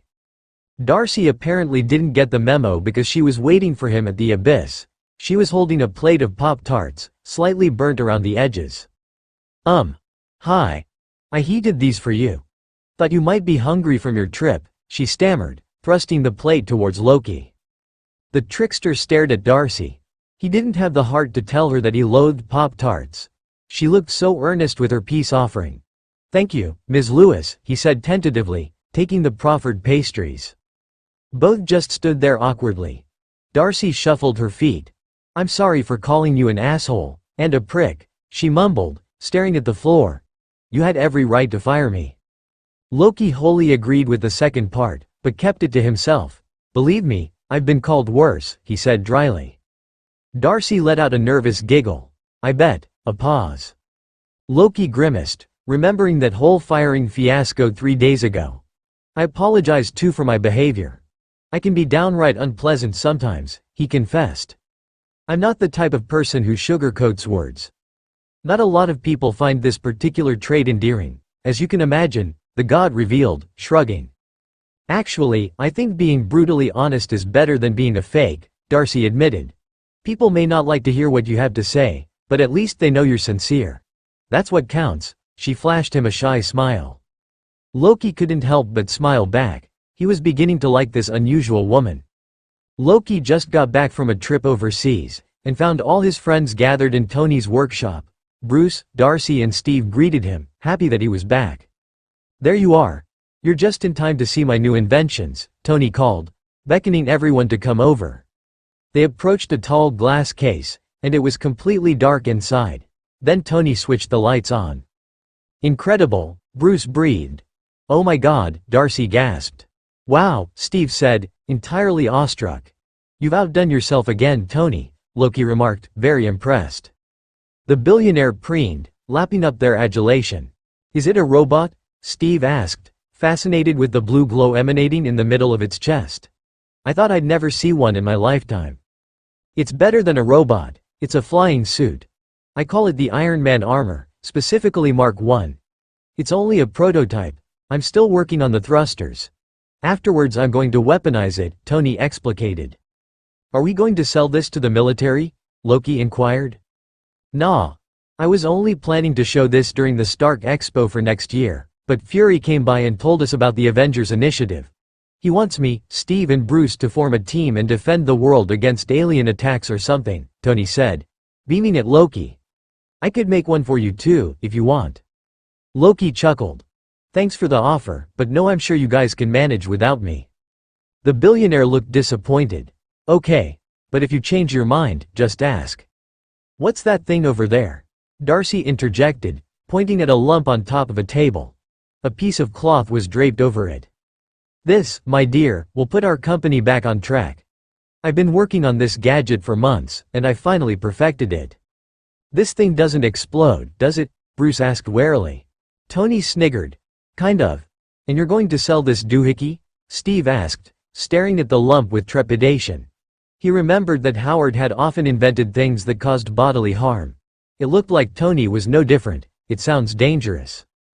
"Don't worry, Cap, it won't hurt anyone," Tony assured the national icon. "Physically, anyway," he added as an afterthought. Steve and Bruce exchanged glances. That didn't sound good. "Come on, Tony, just show it to us already," Darcy piped up impatiently, walking closer to the table to get a better look. Tony grinned and grasped one corner of the fabric. "Lady and gentlemen, I present to you, the Unrandomizer," he proclaimed, and like a magician revealing his trick, pulled the cloth away with a flourish. The thing on the table was about 4 inches long and 8 inches wide, black in color and shaped like a pebble. It was also covered with tiny holes. The four just stared at it, bewildered. "What exactly are we looking at here?" Loki asked, voicing out what everyone was thinking. If anything, Tony's grin went a bit wider. "This is Jarvis' younger brother, Randy. He plays music." "It's a portable stereo?" Darcy inquired. "He's a bit more advanced than that," Tony replied.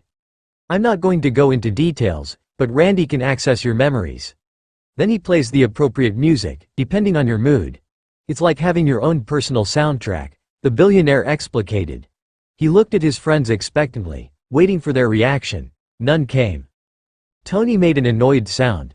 "Tough crowd. I think a little demonstration is in order. Could you switch him on for me, sweetheart?" he requested, walking away from the device. Darcy complied. Nothing happened for a few seconds. It was as if Randy was orienting itself first. Which was weird in itself. It was supposed to be just a bunch of wires and circuits, but everyone had this strange feeling that the gadget was a sentient being, assessing all of them. Before they knew it, Randy was hotwiring everyone's ignitions for a drive down memory motorway. A slow melody of a saxophone came on, and a woman's sultry voice started crooning. "A license to love, insurance to hold melts all your memories and change into gold. His eyes are like angels, but his heart is cold." Darcy flushed pink and started looking everywhere but Loki. The god pretended not to notice. "You can skip the song if you like," Tony said helpfully, noting his assistant's embarrassment. Darcy hastily pushed another button. A haunting tune similar to a lullaby started playing, and Tom York began to sing. "I'll take a quiet life, a handshake of carbon monoxide. And no alarms and no surprises, no alarms and no surprises. Next please," Bruce muttered, looking uncomfortable. A long guitar solo commenced. Darcy furtively glanced at Loki and Steve, trying to guess which one of them Randy was targeting now. "Came in from a rainy Thursday, on the avenue, thought I heard you talking softly. I turned on the lights, the TV, and the radio, still I can't escape the ghost of you." Tony in the meantime was keenly observing the super soldier. Steve, sensing the billionaire's gaze, turned his face away. Darcy pushed the button again. The faint sound of violins drifted out. I don't have plans and schemes, and I don't have hopes and dreams. I don't have anything since I don't have you. Loki's reaction was peculiar. The trickster was stock still, looking like he was experiencing intense pain. He closed his eyes. When he opened them again, his usual bland countenance had returned, his mask of imperturbability back in place. It happened so fast that Tony thought he had imagined it. He motioned for his assistant to skip the song. Then Harry Chapin's scratchy voice came on. My child arrived just the other day. He came to the world in the usual way, but there were planes to catch and bills to pay. He learned to walk while I was away. Tony ran towards Darcy and switched Randy off before the song even reached the second stanza. All right, he exclaimed. His voice was a bit too loud and excessively cheery. So what do you guys think? Awesome, eh? It took a while for his friends to respond. They were still stuck somewhere between Recollection Road and Sentimentality Street. Darcy recovered first. Holy cow, that was creepy. Tony, don't you think this gadget is a tad, invasive? Steve asked, looking at the unrandomizer uneasily. Bruce snorted. That's putting it mildly. This device basically hijacks your brain. Hey now, hijack is a rather strong word, Tony contended, all defensive. I prefer the term, taking it for a joyride. The scientist frowned. This has the making of Big Brother all over it, infiltrating your mind like that. On behalf of the unsuspecting public, please don't release this. Tony's grin faltered. He looked to his co-CEO for support. Loki was peering at the unrandomizer intently. He understood why Bruce was concerned. The kind of mayhem Randy was capable of would put even someone like him to shame. But on the other hand, there was no other gadget like this on the market. This was the company's chance to reach out to a wider consumer base. It's a brilliant device, the trickster said carefully, not wanting to hurt Tony's feelings. But Bruce is right. It is extremely tempting to use this kind of technology for other more nefarious purposes. Is there a fail-safe mechanism in place? Tony nodded. Randy will automatically self-destruct if someone tries to tamper with him. Jarvis will also monitor every unit we produce. Don't worry, I got it all covered. Bruce shook his head. I still don't like the idea of a machine broadcasting your secrets for everybody to hear. Come on, Bruce. Randy will help people acknowledge whatever it is that's bothering them. It's a therapist in a box. Only cheaper, Tony asserted. Speaking of cheap, how much per unit? Loki interjected. It costs more than $100 to make. So let's say between the $200 to $400 range. Make it 50. Tony gaped at Loki, as if he had just sprouted 3 heads. You're kidding, right? The world economy is going through a recession right now, and consumer spending is low. We have to give people an incentive to buy Stark products, Loki pointed out. We'll lose money at first, see how good a mere $50 can buy. It will induce them to purchase other more expensive merchandise. This will foster brand loyalty, he reasoned. Tony thought for a minute, then shrugged. Makes sense. Okay, 50 it is then. Hey Tony, can I buy this right now? I want to take it for a spin downstairs, Darcy asked, eyes glinting with mischief. Tony looked at her amusedly. Take it. Knock yourself out. I better not hear anything about you harassing other employees, Loki warned. Darcy feigned an innocent expression. I won't. Without further ado, she snatched Randy and hopped into the elevator, cackling evilly. See, Bruce said, exasperated, it's already starting. I can still make some improvements before I release it. I'll take whatever recommendations you have and incorporate it on Randy, Tony said, trying to appease Bruce. The scientist perked up at that. Well, I'm curious as to how a gadget that small is capable of detecting neural activity. Did you use functional magnetic resonance imaging? Nope, I used magnetometers to scan brainwaves. I found out it's more accurate than fMRI since it can differentiate between changes in brain patterns just a few milliseconds apart, Tony explained. So that's how it managed to track the spatiotemporal undercurrents between different brain regions so fast, Bruce commented. It only heightens the user's emotions, right? Have you considered programming Randy to restrain it? I never really thought of that, Tony admitted, looking sheepish. Bruce, for the first time that afternoon, was in a good spirits. Nothing brightened up his day more than doing lab work with Tony. I'll help. It shouldn't be too hard since you laid the foundation already. Awesome. Let's do it, Tony said, looking just as happy. Tony and Bruce commenced rooting around the workshop for the necessary parts of their experiment, completely ignoring Steve and Loki. The science bros were in their own little world again, oblivious to everything else. Loki noticed Steve looked a little dejected at being left out. It will take a while before their mania subsides, the god commented, rolling his eyes. Want to go out and get a couple of sundaes? Sure. The god and the super soldier went to Earl's Diner, a 1950s themed restaurant, only a couple of blocks from Stark Tower. Rose, the owner's wife, gave them a sunny smile and led them to Loki's favorite booth, located at the back of the restaurant. Steve ordered 3 banana splits, while Loki opted for a hot fudge sundae. So what have you been up to lately, Steve? Loki inquired, as they handed the menus back to Rose. It's a miracle your sanity is still intact, having Tony around 24/7. Steve gave a chuckle. Tony's nice. He's been teaching me how to use a computer and surf the internet. There sure are a lot of cat pictures around and a man named Chuck Norris for some reason. Loki wondered what kind of web pages Tony was directing Steve to. He was going to have a long talk with his co-CEO about appropriate sites for the super soldier. Steve might inadvertently stumble into stuff that could scar him for life. Oh, and Bruce helps me in translating what he calls Tony speak. We watch movies too, Steve added, beaming at Loki. Loki's breath hitched, like his chest had been punched. Steve's smile was awfully similar to Thor's. Tom, what's wrong? Steve asked worriedly, when he saw Loki's face had gone ashen. The god grabbed a glass of water and slugged all its contents in one go. Are you okay? I'm fine. I just had heartburn, Loki croaked, which wasn't far off from the truth. He gave a forced grin. Steve didn't look at all convinced. Thankfully their orders came and Loki welcomed the interruption. He gave the hot fudge sundae his undivided attention, not once looking at Steve. But the super solider wasn't the type of person to pussyfoot around. He knew there was something going on with his friend. Tony wasn't the only one who had witnessed Tom's reaction after his run-in with Randy. Can I ask you something? Seeing that Steve was going to pursue the matter further, Loki started formulating possible, non-specific answers.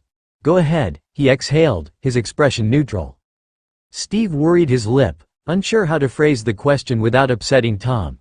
I don't mean to pry, but you always seem sad when you look at me. He paused.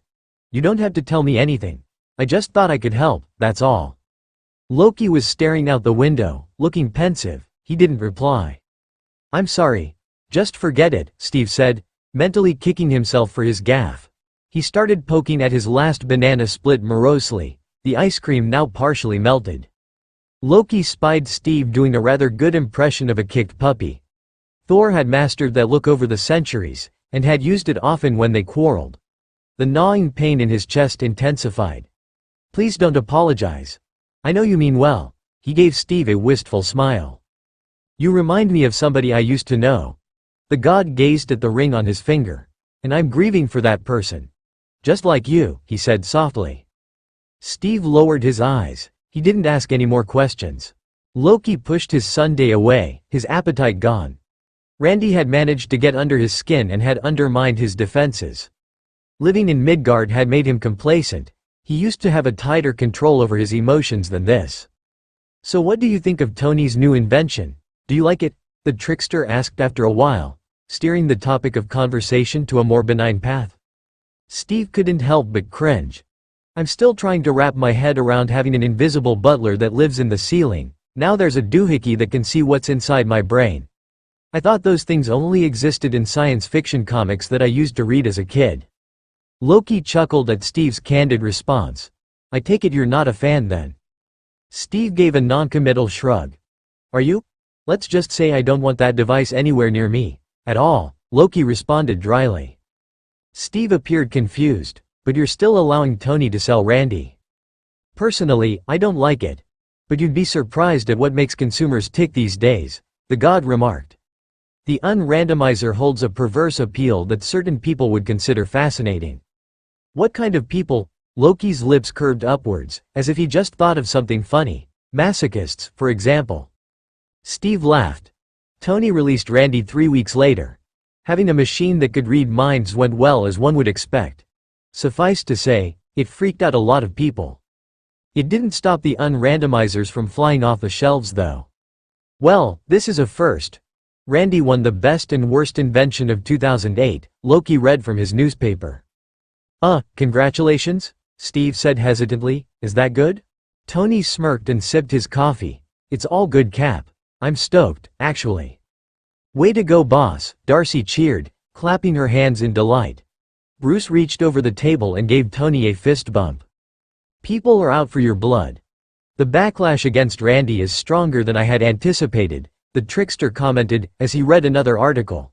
There was talk of a class action suit to be filed against Stark Industries, citing intentional infliction of emotional distress and invasion of privacy, among other things. Hey man, haters are gonna hate and I don't give a shit about what people think. Besides, there's nothing like a little infamy to drive up sales, Tony stated airily. Loki wanted to point out that it was not always the case when it came to negative publicity, but he wasn't about to burst Tony's bubble either. If you say so. Are you ready for your interview today, Tony? Steve asked. Hell yeah. I'm gonna own that interview and shut up all the assholes, the high-strung billionaire exclaimed, all pumped up. No matter how much he denied it, Tony cared about what people thought of his inventions. He didn't perceive them as machines. Tony considered them a part of him. So whenever people took pot shots at his gadgets, the bill's a personal insult. Simply answer the questions, don't go off tangent and don't do anything foolish, Loki said sharply. This is serious. We need to quell the firestorm Randy had unleashed. The public is furious enough as it is, so don't make it worse. He turned to Darcy. I'm trusting you to keep an eye on him. Don't let me down. Darcy flashed him a toothy grin. Aye, Captain, she chirped, while executing a mock salute. She shared a sly look with Tony while Loki wasn't looking. Later in the evening, Loki just got off from work and went straight to the ocean floor. Steve and Bruce were already parked in front of the TV, waiting for Tony's interview to start.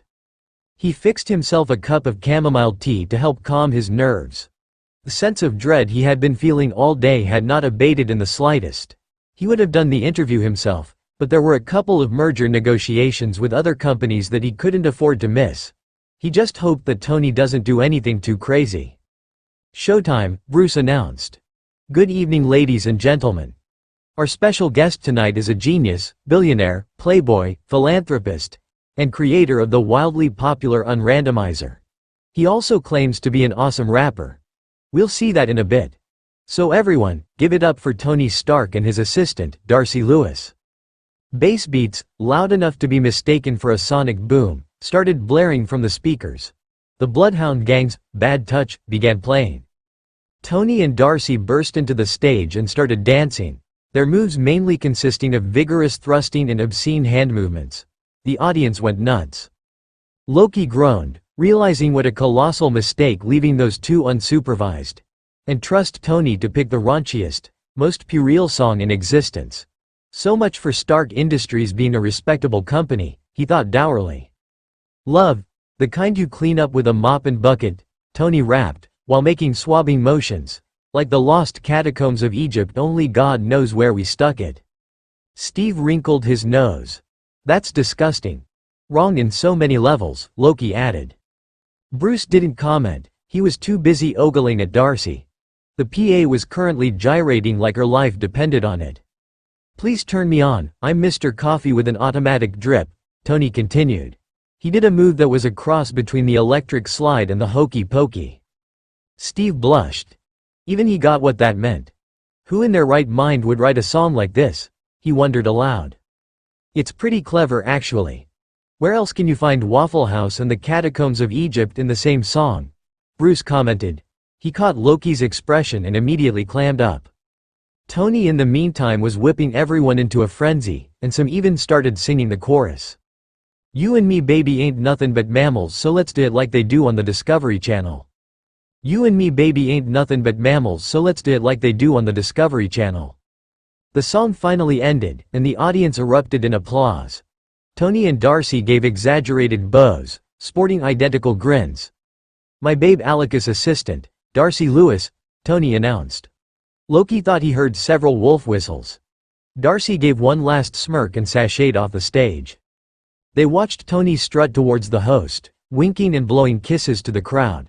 Whatever remaining hope Loki had of his co-CEO doing a proper interview was torpedoed when he saw something not quite right with Tony. The billionaire's eyes were too bright, his smile too wide. Loki swore. What's going on? Steve asked. You don't see it, Loki said, waving a hand agitatedly at the screen. Bruce adjusted his glasses. Is he drunk? Oh dear. Thank you for coming, Mr. Stark, the host of the show said genially. Glad to be here. Please, call me Tony, the billionaire grinned, sitting on the couch and making himself comfortable. So Tony, you sold more than 45 million unrandomizers in less than 2 weeks. And that is in the US market alone. That's pretty extraordinary. Thanks. I'm gunning to sell 60 million more by the end of the month, Tony stated confidently. He grabbed a Randy and beamed at the camera, giving the impression of a deranged pitchman selling ShamWow or some other ridiculous product. Units are selling fast, so order one now, he hollered, as if he was channeling Billy Mays. I think in his past life, Tony was a used car salesman, Bruce joked, trying to lighten the situation. Steve chuckled, while Loki remained stone-faced. Can you tell us what made you build such a device? The host inquired. Not what, but who. My best buddies inspired me to create Randy. I needed something to mellow out Bruce, and at the same time get Tom to pull his head out of his ass. My co-CEO's in terrible denial over someone, Tony pronounced, shaking his head. Whoever that person is messed Tom up pretty good. The guy never looks at anyone else, no matter how many people throw themselves at him. He's pining for that person like the Norwegian blue pines for the fjords, the billionaire added. The host looked bewildered. Norwegian blue? Come again? Tony was incredulous. You never heard of the Dead Parrot sketch? What century were you born in? The interviewer's face flushed in mortification. Moving on. You said something about your co-CEO Tom Smith. Who is he pining for? I don't know who that person is. Tom is so secretive. But I bet my Bugatti that person is blonde, Tony revealed conspiratorially. Besides, if I knew, and I told someone, he'd kill me, dump my carcass in an undisclosed location, and you'll find Jimmy Hoffa first before you find my corpse. Those were Tom's exact words, by the way, he said, laughing. Meanwhile, Loki was fuming. He didn't notice Steve had taken away his cup of tea from his hand. Which was good, because he was seconds away from chucking it at the TV. What about Captain America, did he not inspire you also? The host asked. Tony tapped his chin thoughtfully. I don't think Cap needs the unrandomizer, to tell you the truth. He's pretty stable, even as a man out of time and all that. He's still hung up over that dead girlfriend of his though. Hey, Steve protested, his face red as a ripe tomato. But he does get annoyed when he listens to my music. Cap particularly hates AC/DC's Big Balls. And Prince's Sexy MF, or any Prince song, come to think of it, the billionaire remarked. Tony steamrolled on. I swear that guy is the biggest prude on the planet, even more than Tom or Bruce. He thinks fondling is a euphemism for sex, he guffawed, making air quotes. I don't know where the hell he got that idea. Must be a 1940s thing. He stopped giggling. Hold up. Hey, it actually makes a lot of sense. Dipping breadsticks in moist cheese? Plunging succulent fruit into hot and velvety chocolate? He leered, wiggling his eyebrows. Tony made such a simple act look so filthy. The camera panned to the audience. Some women were fanning themselves. I bet Cap's into food play. Underneath that wholesome, apple pie exterior is a kinky beast in bed. Just sayin'. Then Tony stopped, looking like he was pondering something. He seemed to forget there was still an interview going on. His eyes were all glassy, and his mouth went slack. He was probably thinking about Captain America dripping in chocolate. The super soldier at the moment looked like he wanted to crawl into a hole somewhere. Loki and Bruce patted his back consolingly. Tony, the host said, trying to get the billionaire's attention. He repeated Tony's name a few more times before Tony snapped out of it. Sorry, I got distracted, Tony said, blinking. Anyway, I think Steve never got beyond first base. Wait, scratch that. I think Bruce and Tom never got there either. Bruce's situation is understandable, Because the other guy comes out if his heart rate goes up. That pretty much puts the kibosh on getting laid. But Tom and Steve have no excuse. I feel like I'm living in a monastery. They're so uptight, he groused. Then a lewd smile slowly formed. Steve, Loki, horrible things happened whenever that particular smile appeared. Sue Lady Ease, the billionaire drawled, while looking directly at the camera, do my friends a favor and ease their tension. It'll do the world a whole lot of good. I'm going to kill him, the three muttered simultaneously. Then commercials came on. Loki got up and returned shortly with a bottle of spiritus vodka. With an alcohol content of 96%, it was practically jet fuel. Steve and Bruce stared at him questioningly. I need to pass out before he comes home, otherwise I might actually commit homicide tonight, the god explained. And we're back. So Tony, it seems that your device has quite a polarizing effect. People either really love it or completely hate it. What do you think of that? Tony grinned. For those who are fans of Randy, let me say now that you have excellent taste. You guys are awesome. Spread the love. The audience started cheering and clapping. For those who hate it, tough shit. I won't stop selling Randy just because he offends your delicate sensibilities. I put warnings in there after all, Tony said carelessly. He looked straight at the camera again. Really people, would it kill you to read the manual first before plugging it in?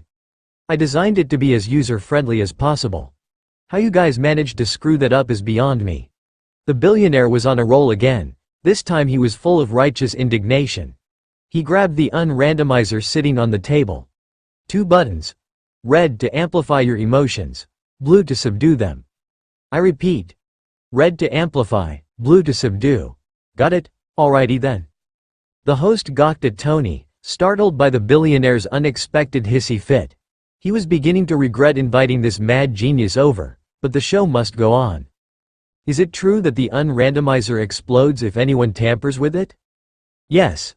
I don't like it when people try to steal my ideas. Randy plays the song the user hates the most in an endless loop. I heard the Macarena and Barbie Girl are getting a lot of airtime nowadays, Tony said, smiling nastily. Then Randy increases the volume. Eventually he self-destructs.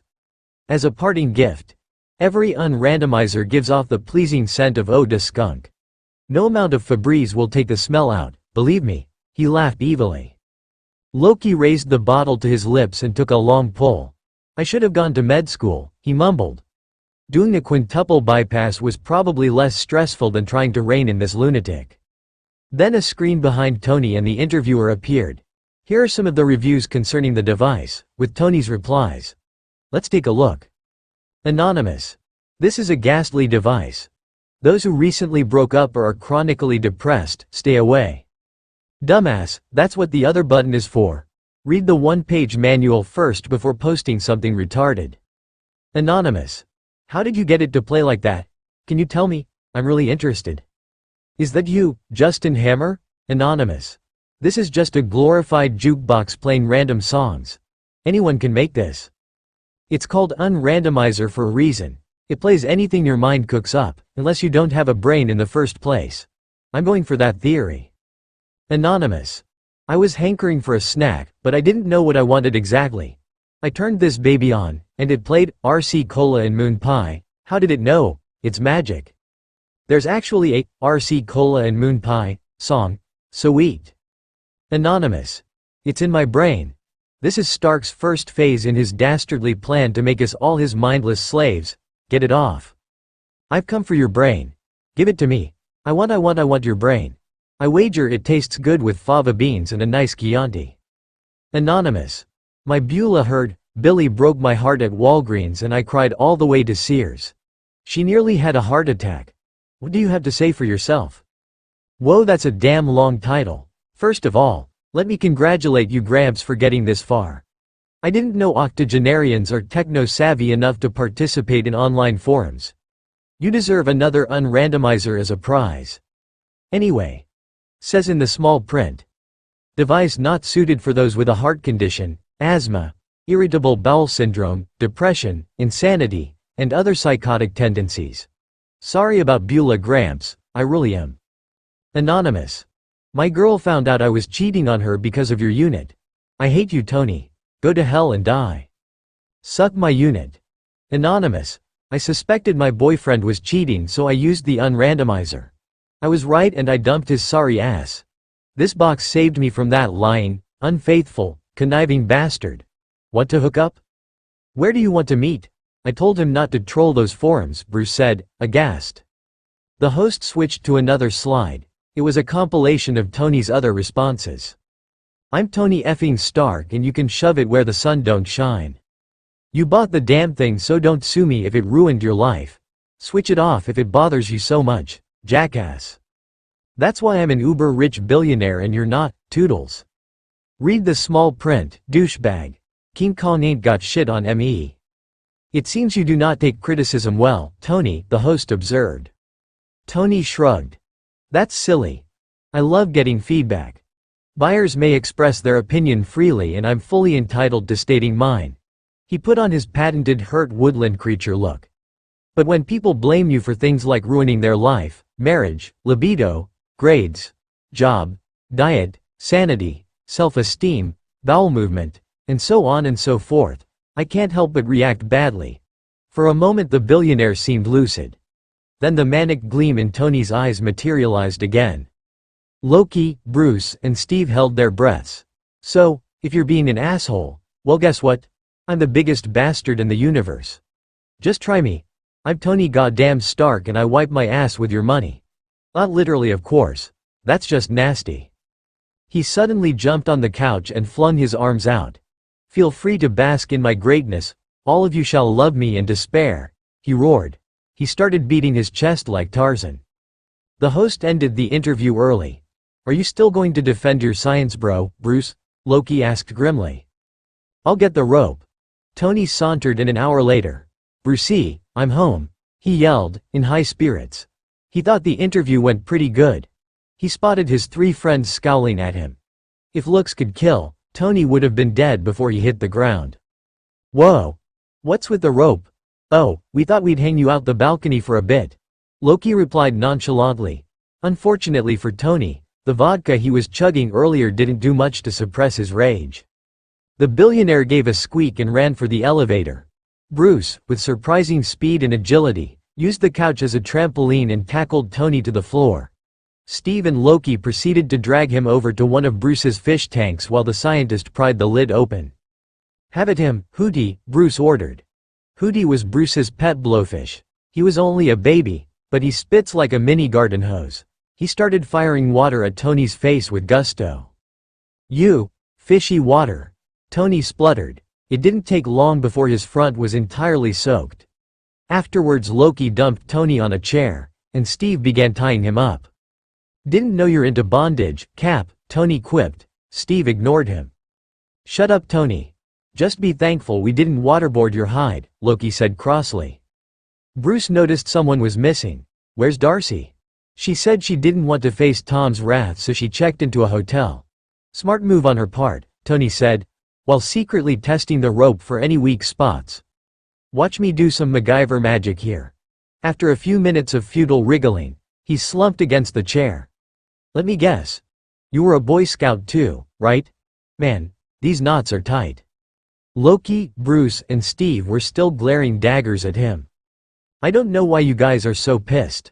I was only trying to help. What's the big deal? Bruce gaped at him for a few seconds, too livid to string accounts together. Then he let Tony have it. What's the big deal? You pimped us out, on national television, no less, he screamed. Steve decided to join in. You made me look like some kind of pervert, he bellowed. You had no right exposing our personal lives like that, Loki snarled. Bruce wasn't finished with his science bro just yet. You broke the bro code, that's not cool, Tony. He started cussing out the billionaire in Hindi. Tom, I only said that you dig blondes. That's hardly a dirty secret, Tony pointed out. He turned to Steve. Cap, it's the 21st century. It's perfectly acceptable now to let your freak flag fly. We don't judge. What does that even mean? Steve seethed. Tony opened his mouth to explain. You know what, I don't want to know, the national icon exclaimed. Tony pouted. He gazed forlornly at his science soulmate. Bruce, come on dude. Bromandment number 7 says thou must always help a bro out. That includes, in my interpretation, helping a bro get laid. I'm only obeying the rules. Bromandment number 2 says thou shalt not embarrass thyself or thy bros, Bruce shot back. That cancels each other out then. Ergo, I didn't break the bro code, the billionaire argued. No, it doesn't, Bruce retorted angrily, it does. Doesn't, Tony repeated. Nice try, Tony. And it went on and on. I need a drink, Loki said, walking towards the elevator. Me too, Steve said, following the trickster. Didn't you say once that you can't get drunk? Wouldn't hurt to try again, the soldier said, still looking plenty miffed. They left the two bickering over the bro code, with the billionaire still tied to the chair. It looked like Bruce wasn't going to free Tony anytime soon. A few weeks later, Loki's strategy had paid off. Consumers were buying more Stark products than ever. Tony's interview, or the batshit insane psychotic episode, as Bruce artfully put it, had bolstered their sales even further. Employee morale was high and the company was running smoothly now, without the deadbeat staff weighing it down. Investors were clamoring to buy their stock, after seeing the enormous revenue the company had hauled in the last quarter. The trickster didn't just triple Stark Industries' profits, he quadrupled it, and he did it in less than 6 months. All the employees were currently having a party, celebrating Loki and Tony's achievements, but Loki wasn't with them. The trickster was at the top of the tower, gazing at the night sky. He couldn't see much, save for the blinking lights of passing airplanes. Once in a while, Loki felt a pang of homesickness. He didn't miss Asgard, but he missed his family. He missed Frigga. He even missed Odin a little bit. Not that he would admit it out loud, but he missed Thor most of all. He weighed the pros and cons of returning to Asgard. He remembered how he didn't have much of a life over there. How he was mostly ignored unless the Eternal Realm was on the brink of a disaster or some other catastrophe his brother had caused. He recalled how little his opinion mattered. How the Aesir only treated him with contempt. Here in Midgard, it was the exact opposite. People actually listened to him. He was respected, even admired. Let's see. I have lying parents, an oblivious brother, and a kingdom that doesn't really want me around. So why am I even entertaining the thought of going back there? He pondered wryly. The trickster laughed, but it wasn't a joyful sound. Here he was, light years away from home. And he was still carrying a torch for the god of thunder. He prided himself as the god of change, yet he seemed to be incapable of moving on. It was like a bad punchline to a massively unfunny joke. He had thought that by leaving, it would ease the ache and longing away. He was weary of feeling hurt all the time, carrying this affliction for thousands of years.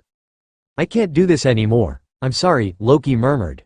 It felt like he was betraying Thor by letting him go, but there was only so much pain a heart could take.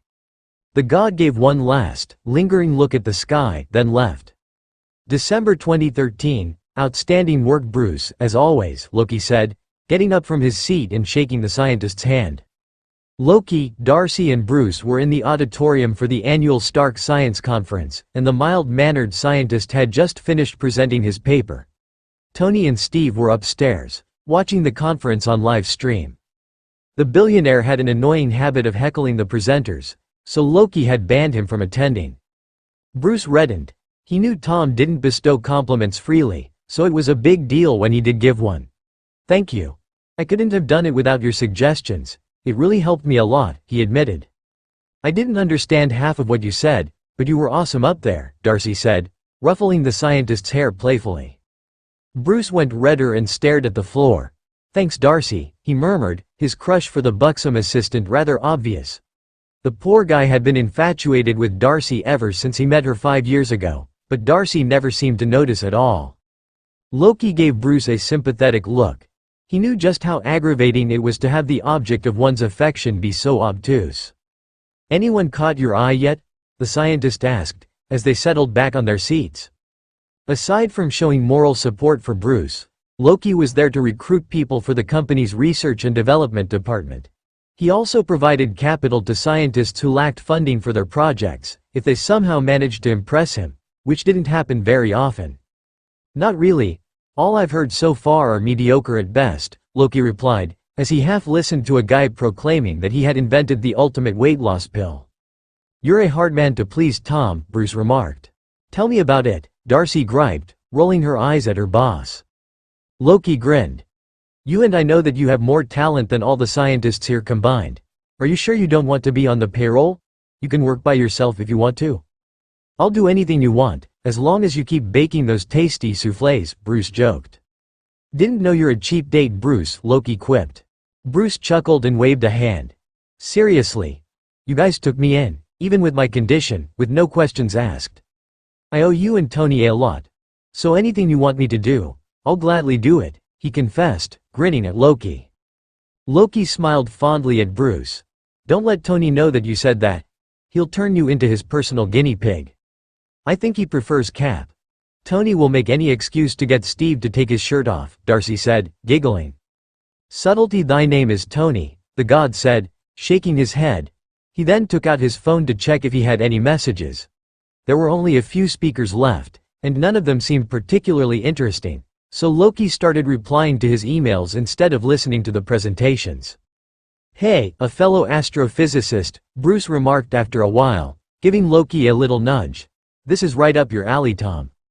Loki continued to send his emails. You said something, Bruce? He asked distractedly. Her paper is about the Einstein-Rosen bridge and interstellar travel.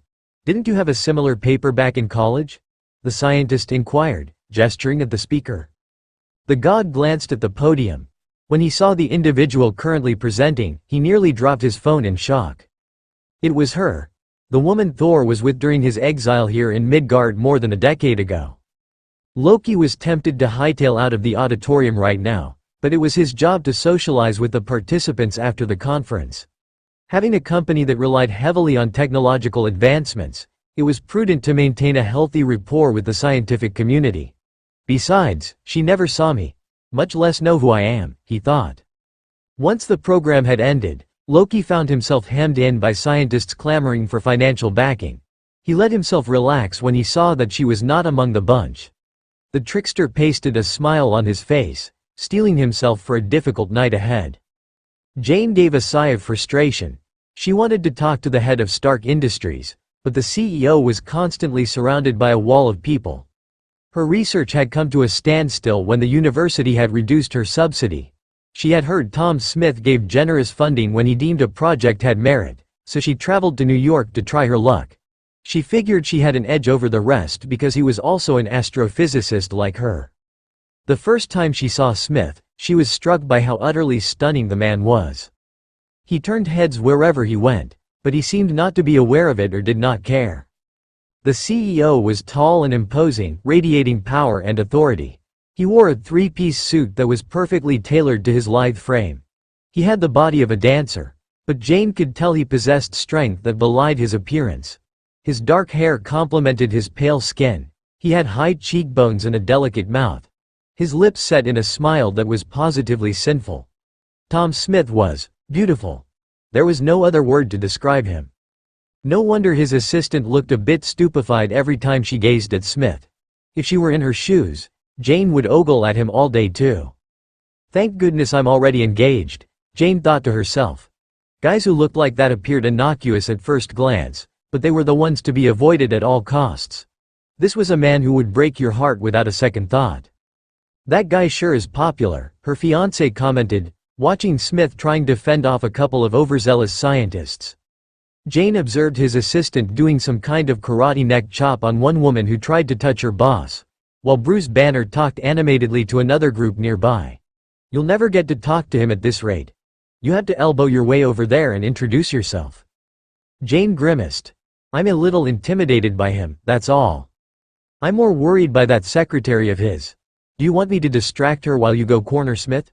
He suggested helpfully. Jane couldn't help but smile at her future husband. She went up her tiptoes and gave him a peck on the cheek. I'll manage. Watch me get that sponsorship, she said confidently. I know you will, her fiancé murmured, kissing her back. I'll go get us some drinks, okay? He said, and then wandered off. Right. She was going to have to be aggressive in order to get funding. Squaring her shoulders, she marched over to Smith while rehearsing her speech. Fortunately, his assistant was too busy chasing the others off to notice her. Smith and another man were the only ones left. The CEO's back was turned, chatting with an elderly scientist. I remember reading your dissertation and already giving you an A before I even finished it. It's a shame you're not doing research or writing papers anymore. You could have been the next Hawking, the scientist lamented. I would like to do those things again, Professor, except the company takes up all my time. Maybe in the future, Smith replied. Jane just stood there awkwardly, not wanting to interrupt the conversation. Luckily Smith's old professor noticed her. I see you have another one of your admirers, Tom. Still a lady killer, huh? Nothing has changed much since your MIT days, he said, chuckling when he saw his former student blush a bit. He turned to Jane. I know how hard it is to get a hold of this fellow, so I won't take any more of his time. He's all yours. He patted Smith's arm warmly. Keep in touch, my boy, he said, and walked away. Smith turned to look at her. Jane thought she saw something flicker in his expression. Hello. Can I help you? Whatever spiel Jane had planned to say to Smith vanished when she finally saw him up close. Memories long stored away re-emerged all of a sudden, and like pieces to a puzzle, she put two and two together. Pale skin? Check. Black hair? Check. Green eyes? Check. Accent similar to Thor's? Check. An intimate knowledge of the cosmos? Check. It all could have been just a crazy coincidence, but his avenue him away. Jane didn't think a shade like that even existed. They were so vivid. Smith fitted the description Thor had told her about his younger brother to a T. You're Loki, she blurted out. Smith cocked his head to one side and gave her a blank look. Pardon me? You're Thor's brother. I think you're mistaken, miss, he said carefully, his face giving nothing away. But Jane faltered. She was starting to panic. What if she was wrong? Any chance of her getting a sponsorship was getting pretty dim. He was probably thinking she was nuts. Meanwhile, Loki was sweating bullets. This woman just came out of nowhere and started announcing to all and sundry his secret. It looked like she was floundering. He just had to maintain his bluff and hopefully she'd leave him alone. Loki's poker face slipped when he saw a guy approach them, holding 2 cups of punch. The god took a step back, astonished. He couldn't believe what he was seeing. The man had short brown hair and hazel eyes, but other than that he was the spitting image of Thor. How was that possible? Jane was staring at Loki the whole time, looking triumphant. The jig was up and the trickster's shoulders sagged in defeat. Let's have this conversation somewhere more private, shall we? So this is how the other half lives, Balder whispered to Jane, as they stepped out of the elevator. Our whole apartment could fit in the living room alone, he said, looking around his surroundings in awe. Jane nodded dumbly. The penthouse they were in was massive and excessively lavish. She spotted Tony Stark and Steve Rogers at the far end of the room, holding plastic guitars. Behind her, she heard Balder squeal a little. She looked at him, one eyebrow raised. What? It's Iron Man and Captain America. And they're playing Guitar Hero. I think my brain got fried. Loki chuckled. Another fanboy. Figures. Hi Tom. Where are Bruce and Darcy? Steve asked, pausing the game. He walked towards them, Tony in tow. They're still downstairs, mingling. Darcy is preventing rabid scientists from mauling Bruce. For a petite woman, she packs quite a punch, Loki remarked dryly. Tony snickered. I told you she's the best PA out there. He stuck out a hand. Hello, I'm Tony Stark. This here is Steve Rogers. Welcome to Candyland. How are you guys doing? I'm Jane Foster, and this is my fiancé Balder Borson. Nice to meet you, the scientist stuttered, while shaking Tony's hand. The billionaire was attractive. And Captain America was gorgeous. She was getting a bit overwhelmed being surrounded by extremely handsome men. Tony blinked. Balder Borson? Balder winced. I come from a family of weird names. My dad's name is Villy and my mom's name is Serenity. She used to be a hippie, he explained. Nothing wrong with having a unique name, Steve said kindly. Now it was Balder's turn to blush. Thank you, he stammered. He wondered if he could ask Steve and Tony's autographs later. Do you play Guitar Hero? We're short of a drummer at the moment, Tony asked. Balder looked like he was about to pass out from sheer excitement. Oh my god, you really mean it? The billionaire grinned. I'm taking that as a yes then. Loki and Jane left Balder upstairs and went to the abyss. Make yourself at home, Loki said, while taking off his suit jacket. Do you want anything, Ms. Foster? Tea? Coffee? He inquired, stalling for time.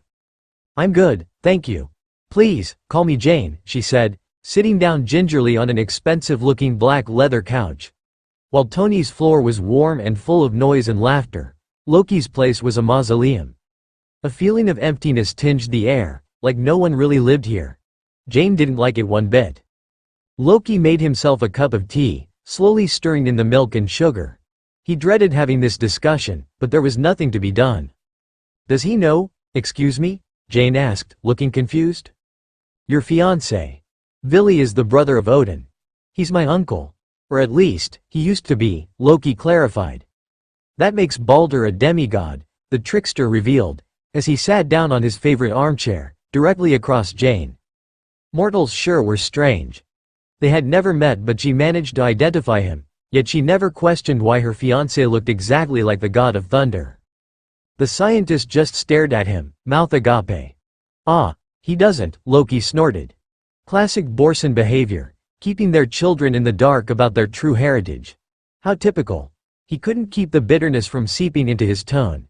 "And here I was about to call Maury Povich for a paternity test," he added drolly. Loki had thought at first that Odin had fooled around behind Frigga's back, but then again one simply didn't cheat on the goddess of marriage. Frigga would skin her husband alive if she found out. The All-Mother was scarier than Odin when she was angry. "I take it Balder has an uncle named Ve too, right? Because if Vili was around, Ve couldn't be too far behind." Jane nodded. "Yes. Ve lives in California, while Vili resides in Wisconsin." Sweet Odin. That meant there could be more Thor lookalikes running around Midgard right now. The thought gave Loki a cold sweat. "He will find out the truth, sooner or later," the trickster said quietly. He smiled grimly to himself. "Let's just hope the fallout isn't as bad as mine did." Jane didn't know what to say to that, so she didn't comment. There was an awkward pause. "I've been meaning to ask, but how is Thor? Is he doing all right?" Jane queried tentatively. "I haven't seen him for a while. He visited me only once, and that was the day before his coronation," she explicated. It looked like it was the wrong question to ask, because Loki's expression went rigid in an instant. "I haven't seen Thor for a decade.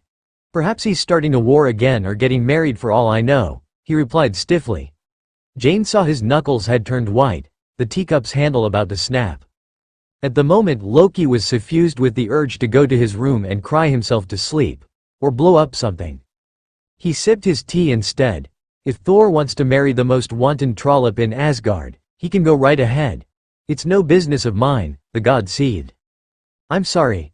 I didn't mean to upset you," Jane said, surprised by the god's sudden outburst. What happened between Thor and Loki? She had thought the two were inseparable. Now the mere mention of Thor's name was enough to send Loki into an apoplectic fit. She racked her brain for answers. Oh, it was as if a light bulb went off in her head with blinding clarity. She remembered how wretched Thor had been, all the guilt and anger he had wrought upon himself for almost getting Loki killed. The god of thunder had talked about Loki all the time, had gazed at the sky every night, hoping his brother would visit him.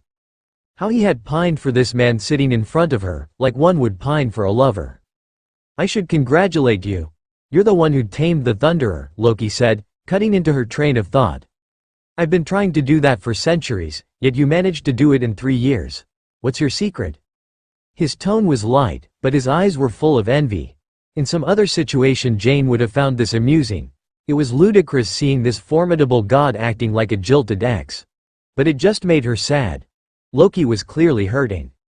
"It wasn't me who did it. It was you," Jane said softly. "Thor told me he would change, that he would do anything so he wouldn't be separated from you ever again." Loki appeared startled by her revelation. Jane pushed on. "The first few weeks, Thor wouldn't talk to anybody. He was inconsolable. It took him more than a year before he finally opened up.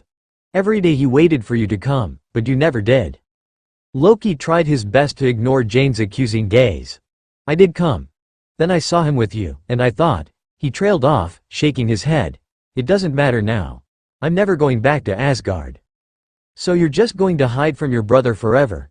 Jane stated bluntly. "Don't you at least owe him an explanation, House?" That made Loki's ire rise. "He's not my brother," he snapped, "and I don't owe Thor anything." Jane said nothing. She merely gave him a pitying look. Loki ran a hand through his hair wearily, feeling drained. This mortal had the gall to criticize him, without even knowing the circumstances that led to his self-exile. He didn't bother explaining it to her though. It would serve no other purpose except dredge up memories that he would rather forget. "So do you have a proposal lined up? I assume you didn't come all the way here just to harangue me, did you?" the trickster asked caustically. The scientist glared at him. "It wasn't my intention to make you miserable. Thor is my friend, and what you're doing is causing him pain. I don't see why you can't go back to Asgard and talk to your brother. You two obviously have communication issues," she sniffed. She was supposed to buttering him up, not telling him off, but Jane couldn't bring herself to care. God or not, this guy definitely needed a swift kick to the groin. Not to mention he also happened to be a CEO with unlimited resources at his disposal. Whatever, he was being a jerk to Thor, so all bets were off. Loki looked like he wasn't even listening. Jane wanted to throw up her hands in frustration. Stupid, bull-headed gods. They weren't that much different from mortals, really.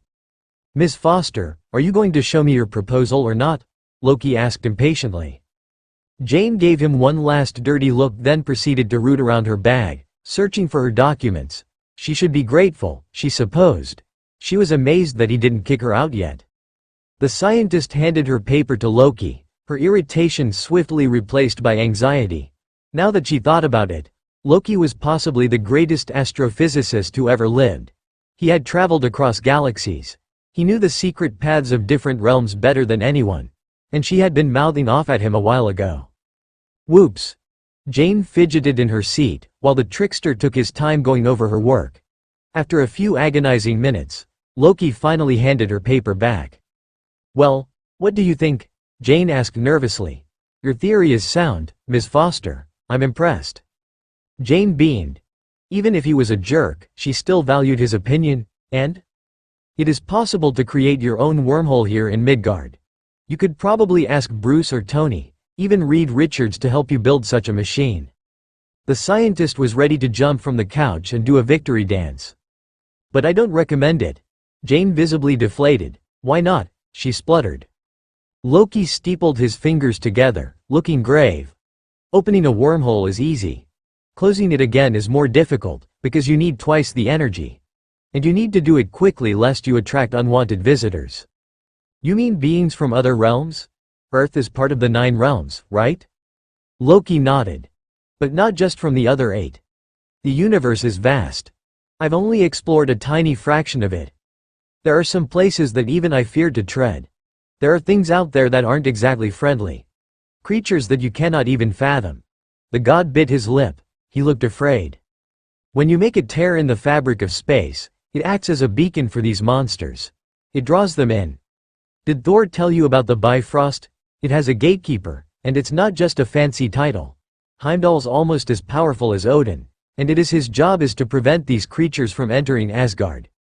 You don't have anyone strong enough to do that for you here, which makes Midgard very vulnerable. But you still can travel through other realms without using the Bifrost. Thor told me you can teleport anywhere you want," Jane said excitedly. "Yes, I have that ability. But it takes a tremendous amount of magic, and I'm thoroughly sapped of my strength afterwards. I don't do it unless I really need to," Loki explained. "Is it possible for you to bring another person when you teleport to another realm? Teleporting at such a great distance would put an immense strain on your body. I know of a spell, but there's a high risk that you might get lost along the way. The Bifrost is the safest avenue for you to travel." Loki shot her a bewildered look. "You're really adamant going to Asgard? That place is dull. Midgard is far better, believe me. I've always wanted to explore other worlds. When Thor told me about Asgard, I dreamed someday I'd get to see it for myself, that somehow I'll find a way," Jane confessed. She gave a sad laugh. "But if I'm going to put the world in danger just for that, then it's not worth it." Loki felt bad taking the wind out of her sails, but she needed to know what she was getting herself into. "Your paper is excellent. The best I've read in a long while," he said, with utmost sincerity. "I'm not telling you to stop your research or give up your dream. I'm just cautioning you, that's all." Jane cracked a slight grin. He wasn't as heartless as she had first thought. "Thanks, coming from you, that means a lot." Loki returned her smile. "So Ms. Foster, do you want to work for Stark Industries or do you want funding for your research? Your call." Sorry, I thought I misheard you. You want me to work for Stark Industries? Jane repeated, her voice quavering. Getting a job offer from Tom Smith, Loki, was like winning the Nobel Prize. It was an achievement by itself. She had heard of people complain of the CEO having exceptionally high standards, but he often rewarded his employees with substantial bonuses for their hard work. Her exhilaration didn't last that long when she remembered her fiancé. I don't want to leave Balder. I know for a fact that he won't abandon his students. He's a professor, Loki inquired. A Borson offspring who's actually smart. Wonders never cease, he thought amusedly. He's a high school math teacher, Jane clarified.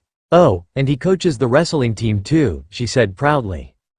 It looked like Balder had hit the jackpot. He was an amalgam of strength and intelligence. Loki wondered what went awry with Thor. The god of thunder had too much brawn and too little on the brain department. You don't have to move here to work for the company. You just continue with your research and update me regularly on your progress. That is how most of the scientists work here in SI. The less stressed they are, the more breakthroughs I get, Loki remarked. Besides, this way he could keep tabs on her. He didn't want this research falling into the hands of unscrupulous individuals. That's actually pretty brilliant, Jane commented. No wonder this guy won the CEO of the Year award 4 times in a row. Just tell my assistant Darcy your name and she'll make all the arrangements for you, Loki said, handing her a business card. Anything else you need, Ms. Foster? Congratulations on your engagement, by the way. Thank you for everything. I promise I won't tell anyone your secret, Jane murmured. Then she stopped, remembering the god of thunder. She was overcome all of a sudden. I hope it works out between you and Thor. He considers you the most important person in his life. I know he misses you a lot. Loki gave her a wry grin. I don't think so. Jane wanted to say more, but realized it would only fall on deaf ears. What else could she say if his mind was already made up? She prayed that Thor would find Loki soon, before it was too late.